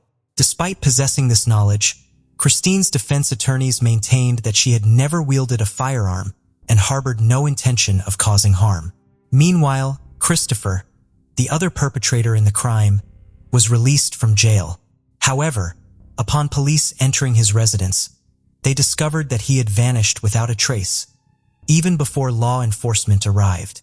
Reportedly, he had become aware of the warrant for his arrest and the impending capital charges against him. Christopher had apparently moved to South Carolina and started dating a woman he met online. After finding out about the arrest warrant, he allegedly brought back pills and soda from South Carolina. Sadly, his body was later found lifeless in a nearby wooded area, and medical examiners confirmed that the cause of death was an overdose of pills. Inside the safe, police found 2 guns that were later matched to the murders. Christine's husband, Stanley, told the authorities that she had admitted to being involved in the murders, and he agreed to testify against her. His testimony was later confirmed to be true. Christine has never expressed remorse for the killings, nor provided any motive. However, psychiatrist Gail Saltz theorizes that her actions stemmed from envy and jealousy toward her more popular friends. Christopher's sister, Brandy, concurs that jealousy was likely the driving force behind the murders, reflecting on Christine's demeanor and remarking, "I remember her being intensely jealous." There must have been some underlying jealousy between Christine and Rachel. Christine was found guilty of 4 counts of capital murder on October 13, 2008. Despite being a juvenile offender at the time of the crimes, she was spared the death penalty and received a life sentence in prison. Despite filing multiple appeals regarding her sentence, all have been rejected. Christine is currently serving her sentence at the Christina Melton Crane Unit in Gatesville, Texas, and is scheduled for parole eligibility in July 2046. At the age of 60, Christine's downward spiral had devastating consequences, resulting in the loss of innocent lives and leaving the community stunned and grief-stricken. As the community came to terms with the tragedy, they rallied together to pay their respects to those who were taken too soon and to offer each other comfort and support in the face of unbearable sorrow.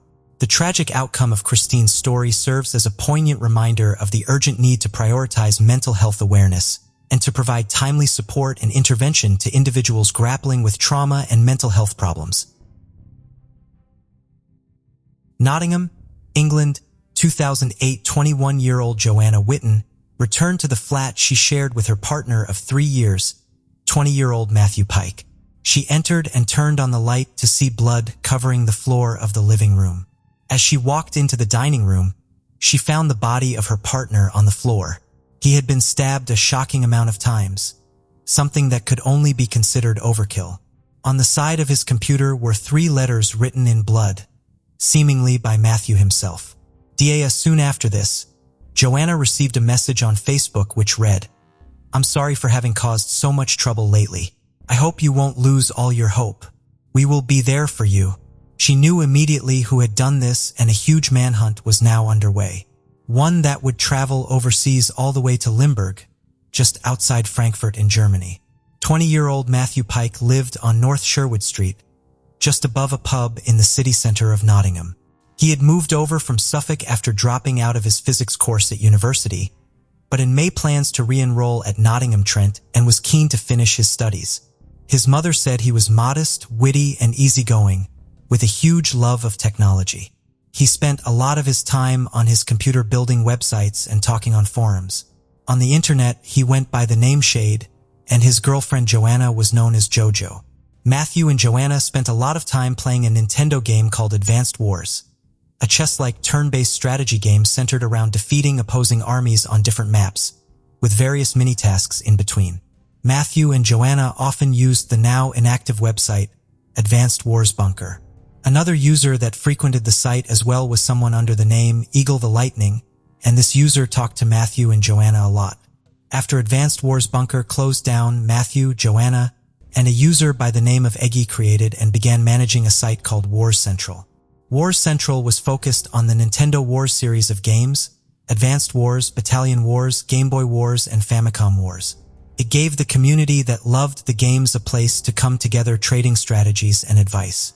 They quickly developed a small but very loyal following. Eagle the Lightning followed Matthew and Joanna over to Wars Central, spending up to 8 hours a day on the forum. Before long, it became clear that this user had other motives for spending so much time on there. They had developed a fixation with Joanna that was escalating by the day. The user told people they thought her ginger hair made her more intelligent, and along with her love of gaming and technology, they believed Joanna was their perfect match. Over the coming weeks and months, the contact between this user and Matthew and Joanna became a constant and very exhausting thing. This user was soon discovered to be a German man, 21-year-old David Heiss. Little was known about David to the other users, and he kept a lot of his life hidden and separate from his online world. What we do know is that he was the eldest of 2 children, and after his parents' divorce, he went to live with his grandparents. The relationship with his mother and father grew more and more strained, and they eventually stopped speaking almost altogether. He was described as very insular and introverted, with few friends, but he was an exceptional student, excelling in all his classes. He was desperate to attend university but was unable to afford it, and decided to join the military instead. Just 2 weeks after joining, he was discharged due to what the military described as not being mentally suitable. He started an apprenticeship at a textiles company, and when he wasn't doing that, he was guaranteed to be on Wars Central. He added Joanna on Facebook, totaling his number of friends to 15. The other 14 were all from different parts of the world, presumably being other people he had met online. He would spend a lot of time going through Joanna's profile and messaging her via any outlet he could, sometimes hundreds of times a day. He soon announced his love for her, and despite Matthew being very much in the picture, he only became more blatant with his feelings. He sent her a Facebook message that read, "I love you, Jojo, more than anything else in my life.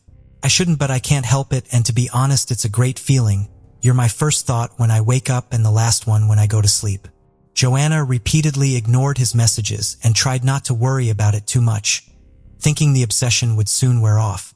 After all, David was hundreds of miles away in a different country, and Joanna and Matthew were always very careful and private about their personal lives. Joanna said she never worried about anyone finding out where they lived, as it was not information they revealed or ever put out there on any platform. But in June of 2008, Matthew and Joanna went on a short holiday. To their shock, they arrived back at their flat to find David Heiss standing outside the front door waiting for them. Conveniently, he said he had no money with him and nowhere to stay. When they asked him how he found out where they'd lived, He claimed Joanna had once posted it on her Facebook page, something which Joanna couldn't ever remember or imagine doing. Understandably unnerved by this, Joanna started ringing around some local hostels to try and book him somewhere to stay. But when they had no luck, David insisted he just stay with them. He slept on the floor in their room in a sleeping bag. Joanna recalled not sleeping that night, as every time she looked over, he was wide awake and staring at her. David stayed with them for 3 days before Joanna convinced him to head off and meet some more of his online friends while he was in the UK. After 3 weeks of traveling around, he finally returned to Germany. Matthew, who had now reached his limits, contacted him and said, "I hate you for ever laying eyes on the girl I've dedicated my life to. I hate you for your desperation." Matthew then took to the War Central forum and put out a post called "The 19 Reasons Why I Hate David Heiss." David was humiliated and infuriated, and despite his attempts to change people's minds, other users began distancing themselves from him too. Just weeks later, David took his uncle's car to drive to the couple's home again. While he was traveling down the motorway, he collided with a truck. This was no deterrent, however, and as soon as he was deemed fit to leave the hospital, he headed over to the flat, just as he had planned. Enough was enough, and the couple sent him away. They knew they had to cut him off completely and blocked him from accessing the Ward Central forum. Many of the users cut off contact with him as well. Joanna emailed the troubling David, urging him to seek help and go and talk to a therapist. David replied, "Joe, one day I will break my promise and come back to Nottingham and offer you a knife or something and tell you to kill me because I don't want to live without you." For the next 2 months, the shaken pair heard nothing from David Heiss. But in early September, Matthew received an email from him. It read, "There's something I would like to give to you. I'm not going to say what it is though. You will love it." On September 18th, 2008, David's obsession would take its darkest turn yet. He packed some worn clothes, some gardening gloves, and a knife before boarding a plane from Germany to England via Amsterdam, his third trip in 3 months. When he arrived, he stayed in the station for a while looking for a tram to get. When he realized they were no longer running, he proceeded to walk through the town at 1 a.m. When he reached North Sherwood Street, he got onto the roof of the couple's flat and slept behind an air conditioning unit all night. That same evening, Joanna and Matthew celebrated their 3-year anniversary. At 6:55 a.m., David watched Joanna leave for work before forcing his way into the flat. He launched a savage and prolonged attack on Matthew, stabbing him a total of 86 times. It was clear from the location of the blood that he had chased Matthew around the flat for a while, with Matthew stumbling into walls and doors as he had tried to escape. After this, he threw some clothes and belongings around the flats, presumably attempting to make it look like a burglary, before he fled the area, leaving Matthew for dead. In Matthew's final moments, he crawled over to his computer and wrote DAV, the first 3 letters of David's name, in his own blood on the side of the monitor. A truly heartbreaking thought. But Matthew's immense determination to identify David and tell people what had happened showcased his strength until the very end. He succumbed to his numerous injuries shortly thereafter. Before catching his 1:20 p.m. flight, David walked up and down the street, dumping things in different bins. When analyzing the CCTV, it was clear that David was struggling to walk, partly due to a cut on his leg that had happened during the fight, and partly because the shoes he was determined to be wearing in the clip weren't his. His own shoes were covered in blood, and without a spare pair, he had taken Matthew's, which were a few sizes too small.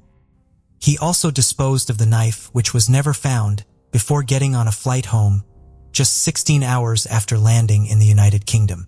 It appeared that David had wanted to make the murder look like Matthew had taken his own life. In an attempt to give himself an alibi, he asked his sister to log on to some sites under his Eagle the Lightning username. In his suitcase were 2 suicide notes, one for him and one that was made to look like Matthew had written it. But for whatever reason, he didn't leave any notes at the scene. Police theorized that due to how bloody and violent the scene was simply no way that anyone would believe Matthew could have done that to himself. There was no other possible suspect, and police began corresponding with the authorities in Lindbergh to track down David Heiss. Joanna had given them a huge amount of information, including the car crash he was in while driving to their home. As the authorities had been involved in this, His address was soon located. He was arrested 4 days later and stayed in custody awaiting extradition to the United Kingdom. In a final, callous act of desperation, he wrote a letter to Joanna from prison, telling her he hoped they could be together when everything was over. David quickly admitted to killing Matthew, claiming self-defense, but police had numerous amounts of evidence that pointed to it being very much a premeditated killing. A search of his house showed the suitcase that he was seen traveling with, and inside it was the pair of bloody gardening gloves he had worn that day. During David's trial, he stuck to his story. Matthew was the aggressor, and David had stabbed him to defend himself. He said that he had traveled to England to confront Matthew and Joanna after they had started abusing him online. He said that he wanted to scare Matthew in the hopes that it would stop what he referred to as constant hostilities. He charged at me. I was trying to push his arms away so they wouldn't make contact with me. He lost the knife when it fell to the floor near the table. He tried to crawl towards it, but I tried to prevent it by sitting on him. After a few seconds, I got hold of it. He started kicking me in the back and he was looking at me angrily. I was lucky that I was still alive. I don't know if it was adrenaline, but I managed to get my arm away and then I stabbed him. The prosecution said this was totally convoluted, and the placement of blood at the scene, as well as the fact that apart from the small cut, David had no injuries, told a very clear and different story. Mr. Justice Keith told David, "The fact your motive for the murder was so bizarre doesn't make your killing of Matthew any less serious. The tragedy is that you are unable to cope with rejection." In May 2009, David Heiss was found guilty of the murder of Matthew Pike and was given a life sentence with the minimum term of 18 years that he must serve before he can be considered for parole. None of David Heiss's family were present for the trial. Matthew's family issued a statement. "We will never truly come to terms with what happened to Matthew that morning. While we have wanted justice throughout the course of this trial, all we really want is Matthew back with us. There will always be a massive part of our family missing, and not a day goes by without us thinking about Matthew and what might have been. It's not fair that we should all have to live like this for the rest of our lives because of one man's actions. He has taken a wonderful, caring, loving young man from all of us. We hope this verdict will give us some kind of closure so that we can try and move on with our lives. But that is easier said than done." Joanna and Eggy continued running Wars Central for a while, where they made a tribute page for Matthew, which was always flooded with people sharing their memories and love for him. They went on to create Wars Wiki, the encyclopedia for all Nintendo Wars games. It was made as a dedication and a tribute to Matthew Pike. The case of Paige Bergfeld. The discovery of Paige Bergfeld's car marked the beginning of a perplexing and mysterious story that unfolded on the first Sunday of July 2007. On that day, a red Ford Focus belonging to the missing Paige was discovered. However, the location where the car was found and its condition raised significant questions and suspicions. The vehicle was situated in a remote area Paige rarely visited. Moreover, was completely engulfed in flames, suggesting that something alarming and unusual had occurred. The county district attorney scrutinized the case closely. His preliminary findings indicated the fire surrounding the car was intentional. This conclusion was corroborated by the fact that nothing else had burned in the vicinity. The strange incident involving Paige Bergfeld's car turned out to be just the beginning of an even more intricate story. June 28, 2007. Is a date forever etched in the memories of Paige's family and friends. On that ordinary day, Paige left her 3 children with a friend, Carol Lindholm, early in the morning. Everything seemed normal. No one anticipated trouble or imagined what was soon to transpire. Paige, a responsible mother, always called or came to pick up her children on time. However, when Paige did not return to pick up her children, friends and relatives tried contacting her, but received no response. 8-year-old Jazz, her eldest child, took initiative in searching for his missing mother. After sending several messages to her phone without any reply, Jazz insisted on searching with Carol. They went to the police station, where Jazz reported his mom hadn't returned for him. The community was shocked by her mysterious disappearance, and many were eager to assist in her search.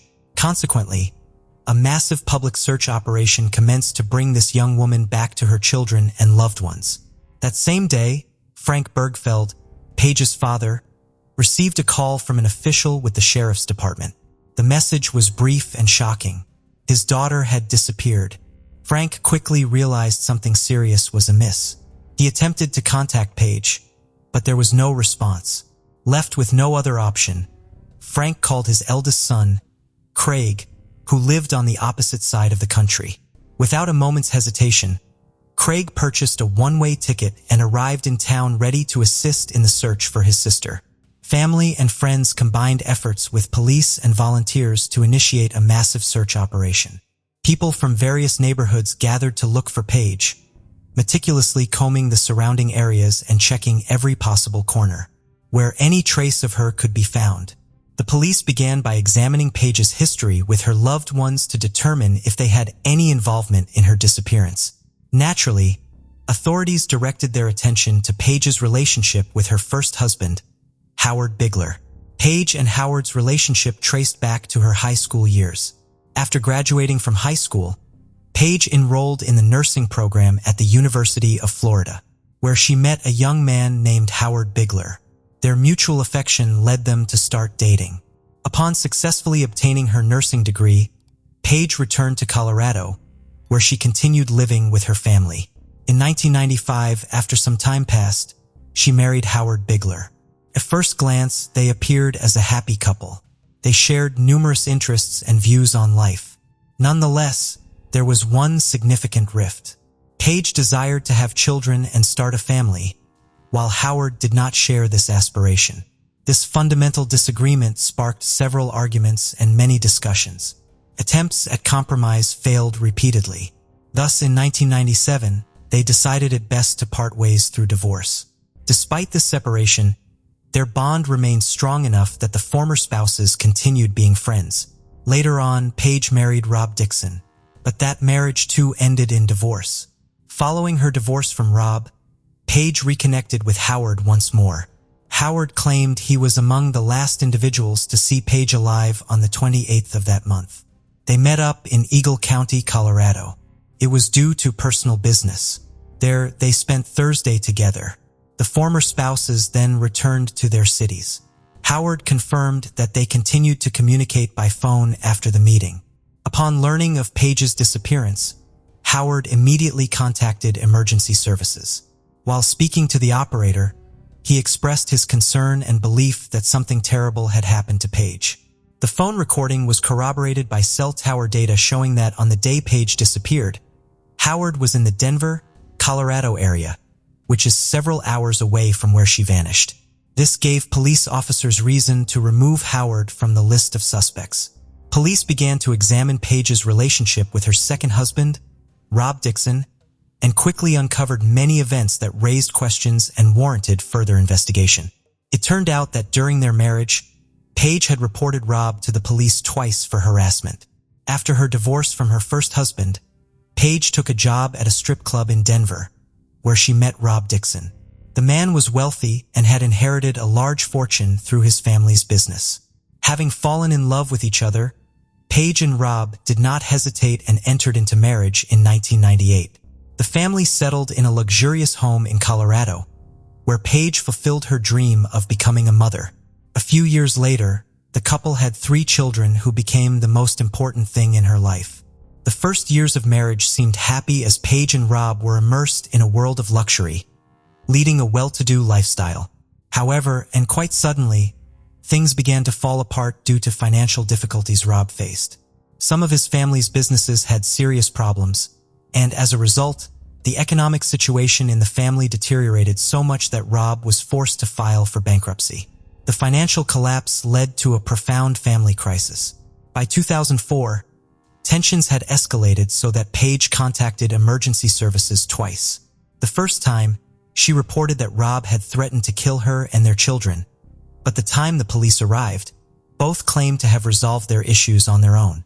A year later, another incident occurred that was markedly different. Paige reported Rob for assault, claiming he hit her while she was holding their youngest child. This time, Rob was arrested and charged with third-degree assault. He eventually pleaded guilty to 1 count of molestation, but the trial was dismissed and Rob avoided jail time. The relationship between husband and wife continued deteriorating, leading them to separate. Rob subsequently moved to Pennsylvania. Investigators interviewed him to establish his alibi for the day Paige disappeared. Rob asserted he was at home and could not have harmed Paige. Despite the separation, Rob joined the search effort and was very active in trying to find Paige. Investigating officers left no stone unturned in their quest to uncover clues that might unravel this mysterious case and locate the missing mother. One of the initial steps involved a meticulous examination of Paige's car. Since arson is often used to destroy potential evidence, experts thoroughly inspected the vehicle and discovered valuable information. For instance, the driver's seat had been pushed back as far as it would go, suggesting that a tall man had driven it last. Given Paige's shorter stature, she couldn't have reached the pedals from that position.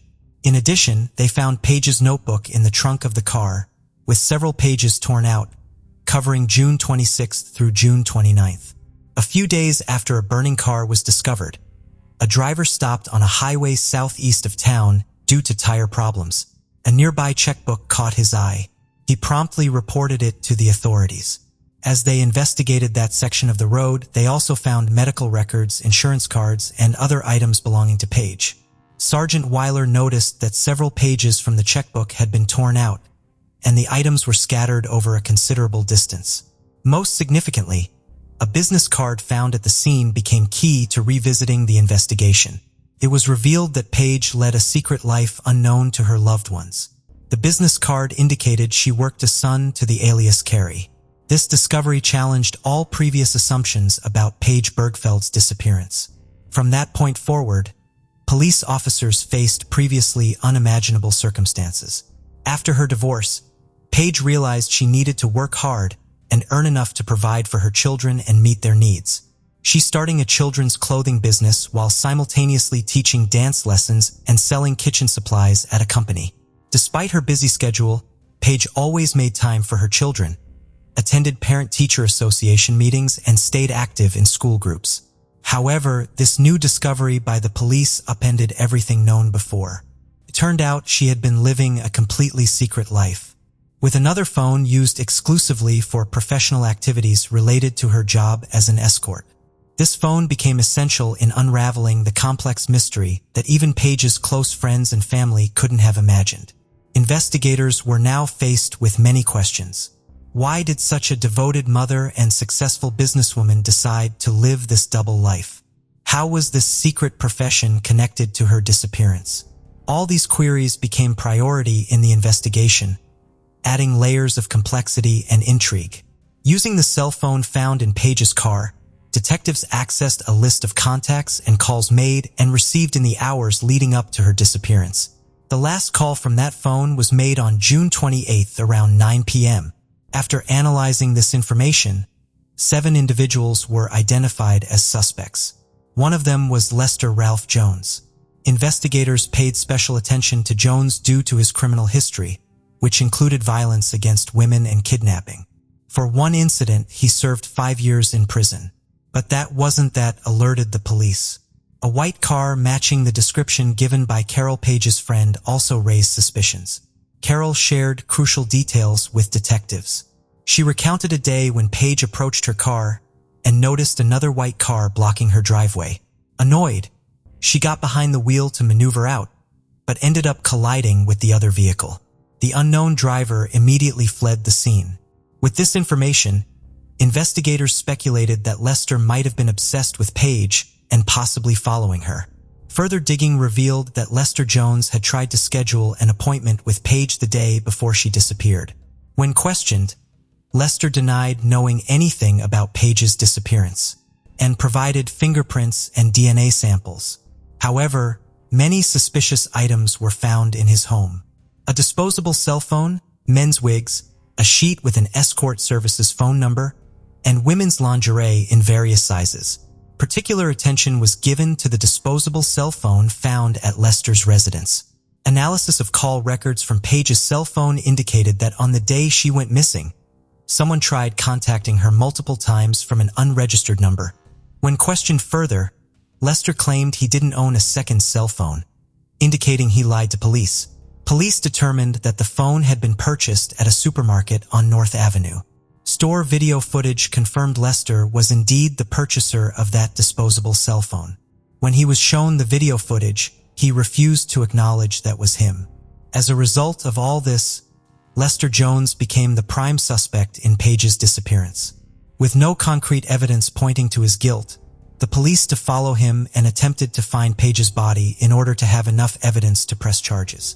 The case was put on hold for several years. Meanwhile, the young woman's family and loved ones were at a loss for grief. No one knew what had happened to the young mother, and the search seemed hopeless. As time went on, the hope that Paige would be found alive was dwindling. That all changed in 2012, when a hiker accidentally stumbled upon human remains in a ravine among rocks and bushes in Delta County. The find was discovered very close to the road, where Paige's personal belongings had been found 5 years earlier.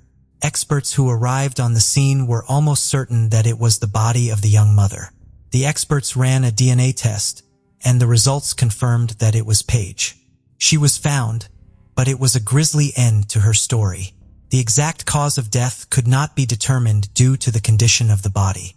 However, it was found that Paige had been struck many times as several of her bones were broken, particularly the bones in her face. As a result, it was determined that she died from injuries sustained during the beating. This information added to the horrific drama of the story. Paige's body was underground, and due to years of soil erosion ended up on the surface. This may explain why she was not discovered earlier. Lester Ralph Jones' case came to a halt for several years after Paige's remains were discovered. In November 2014, he was charged with kidnapping, first-degree murder, and second-degree murder. However, the trial didn't begin until July 2016 and lasted 22 days. Prosecutors argued that Lester, who already had a history of violence against women, was frustrated at not being able to see Paige after trying to get an appointment with her. The main witness for the prosecution was Lester's ex-wife Lisa. She recounted how he kidnapped and threatened to kill her at gunpoint in the late 1990s. Lisa Lester found it difficult to come to terms with her decision to end the relationship on multiple occasions. Once, he attacked the couple gun in hand. Tragically, Lisa's partner was shot in the head. A month later, Lester threatened her again, telling her she might end up at the bottom of a lake. Fortunately, Lisa managed to escape and contacted the police. This led to Lester's arrest on charges of kidnapping and assault. Lester's defense attorneys contended that the police had detained an innocent man. They suggested that other clients of Paige could have had motives for the crime. However, they did not present convincing evidence linking others to the murder. Lester's current spouse also testified before the jury. Despite knowing he used an escort service, she did not abandon him because of her faith. Nonetheless, she didn't provide him an alibi and even identified him from a surveillance video at a supermarket where he bought a disposable phone on September 9, 2016. The jury couldn't reach a unanimous verdict in the first trial, leading it to be declared a mistrial. However, the district attorney was firm in believing Lester's guilt and didn't give up. Over several days, he diligently re-examined all evidence. On November 21, 2016, after thoroughly reviewing all of it, the jury reached a verdict. Lester was found guilty of all charges related to Paige's death. The judge sentenced him to life in prison without parole. Although the defense appealed this sentence, an appeals court panel upheld it in June 2022 and confirmed Lester's guilt. Paige's final farewell took place on April 28, 2012. Her obituary described her as a beautiful and radiant woman whose smile could be compared to the sun. Her tragic loss deeply affected her family and friends. Her 3 children were orphaned and lost their main support and encouragement. Paige's case drew public attention and lasted many years. Nevertheless, law enforcement and relatives persevered tirelessly until justice was finally served. Lester Ralph Jones was found guilty and sentenced to life in prison without parole. Now he won't be able to harm anyone else. Paige's story underscores why it's vital to fight for justice, regardless of how long it takes or how much effort is required. Her memory will forever linger in the hearts of those who knew and loved her. This case takes us to North Webster, Indiana. In 1975, The little town of North Webster was known to be quiet, peaceful, and safe. It was a place where residents often kept their doors unlocked. Back then, parents would often give their children the freedom to go ride bikes up and down the traffic-free streets. North Webster was a community where everyone knew each other, and people spent hours hanging out on their front porches.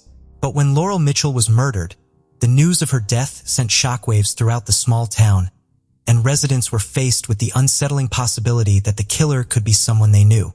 The small lake community of North Webster had never before seen a crime like the 1975 murder of Laurel Jean Mitchell. Even today, with the case solved, the community still remembers the case.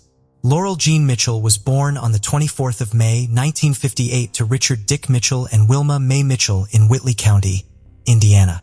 At the time of Laurel's murder, Dick Mitchell was a well-known public figure in North Webster. He was a U.S. Marine Corps veteran. On the other hand, Laurel's mother, Wilma Mitchell, operated the North Webster Food Pantry at Augsburgers for several years. Apart from Laurel, Dick and Wilmer had two more children named Bruce and Sarah, who were 18 and 12 respectively. Laurel and her siblings had a tight-knit bond despite the occasional siblings' rivalry. Laurel grew up to become a loved personality in North Webster. Her friendly nature and heartwarming smile won over the hearts of everyone she met. She often went out of her way to make other people around her happy and feel loved. Laurel had many talents, in which one of them was her love for singing. This made her join the local church choir. Her love for music did not stop there. She was a good dancer who brushed up her skills by taking dance lessons at a local studio. She found a sense of accomplishment in singing and dancing. By the age of 17, Laurel Mitchell was set to begin her senior year in Wawasee High School. Before the school year began, she decided to take up a job at the Cokesbury Inn, a small restaurant in Epworth Forest, located on the shores of Webster Lake. For her, taking up a job at the restaurant means having the opportunity to gather experience and add value to her life, while she makes a couple of extra bucks. On the 6th of August, 1975, the Mitchells family started their day unaware that a tragedy awaits them by the end of the day. Laurel, Sarah, and a friend of Laurel who stays with them, woke up to tackle their morning chores. Bruce, the oldest child and the only son, was not around at the time because he was already married and was serving in the Army in California. Dick and Wilmer got ready for work and bade their daughters goodbye as they headed out to their respective workplace. Later that afternoon, Laurel, who was on a night shift, also headed to work with plans of meeting up with her friends at Adventureland when her shift was over. Oftentimes when she works the night shift, either her mom or dad would pick her up after work. But on the 6th of August, 1975, since she had plans to meet up with her friends, she didn't see the need for her parents to come pick her up. Around 10 p.m., Laurel Mitchell began to wrap up her work for the day, and at exactly 10:15 p.m., she left her workplace and headed out to Adventureland, a once popular amusement park about half a mile away from the restaurant where she worked. On her way there, she passed by a classmate who waved at her as she walked by the entrance to the Epworth Forest, and that appeared to have been the last time Laurel was seen alive. She never made it to Adventureland. Neither her friends nor family knew she was missing or in danger.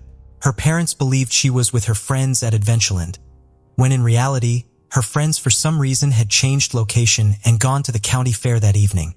Thinking that Laurel had just gone home after work, the midnight curfew for the Mitchells family passed, and Laurel's family became worried because Laurel had not come back home. They waited through the night, checking the door to see if she would walk in, but Laurel never did. In the early hours of August 7th, 1975, at exactly 4:16 a.m., Dick and Wilma Mitchell called the police to report their daughter missing. Neighbors, friends, and the police started out for a search, but Laurel couldn't be found in all the areas they looked for her. However, few hours later, at around 10:30 a.m., a man named Glenn Dixon and his son, Hager Dixon, were about to start fishing in the Elkhart River near Diamond Lake Road Bridge in Noble County when they found a dead body floating in the water. The police were called to the crime scene, and the body was quickly identified to be Laurel Mitchell. The news of Laurel's death shattered her family and the whole community of North Webster, who saw Laurel as a kind, decent, and beautiful person. Laurel was described as smart, boisterous, and motherly, often doting on the neighborhood children.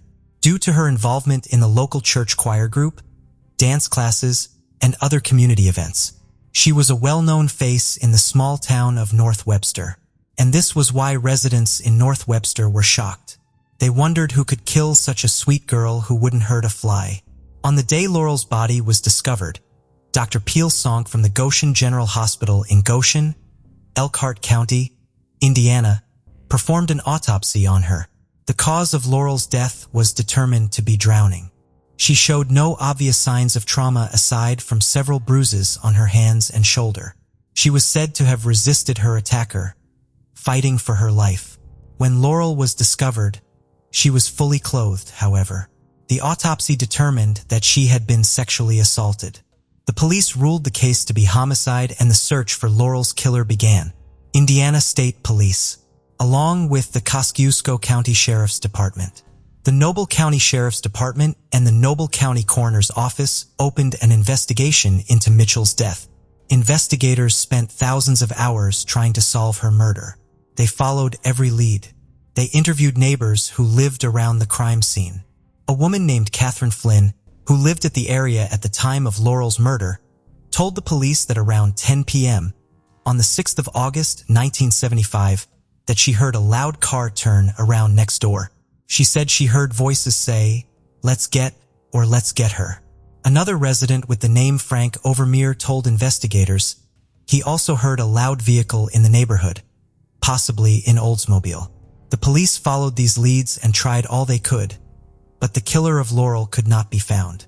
Over the next 5 decades, numerous detectives continued to work on her case.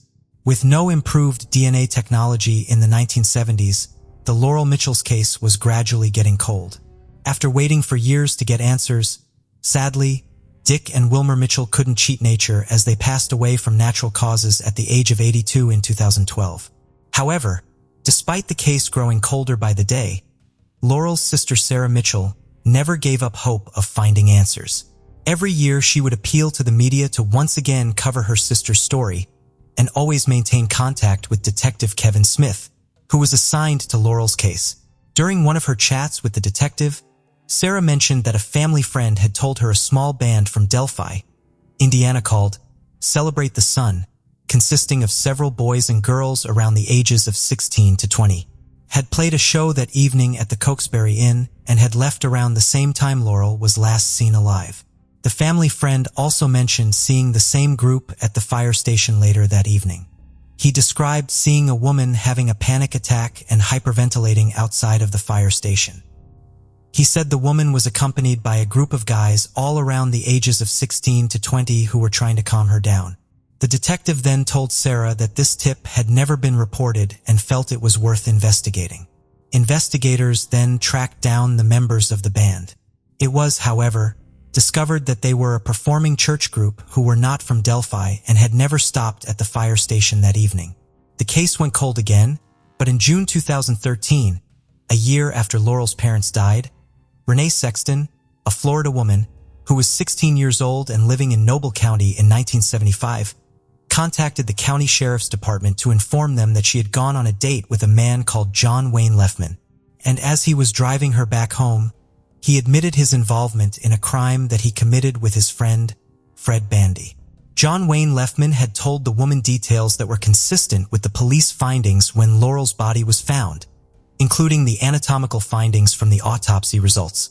In 2014, Bill McDonald, who was a high school sophomore at the time of Laurel's murder, told police that he socialized with a man named Fred Bandy while in high school, and that Fred Bandy told him after Laurel Mitchell's murder that he had committed the crime and also provided details of the location where her body was found. In 2019, another man told the police that he and Bill McDonald had attended a high school party with Fred Bandy, John Wayne Leafman, and others when Mitchell's murder came up. Fred Bandy then stated that he and John Wayne Leafman committed the crime of killing Laurel Mitchell together.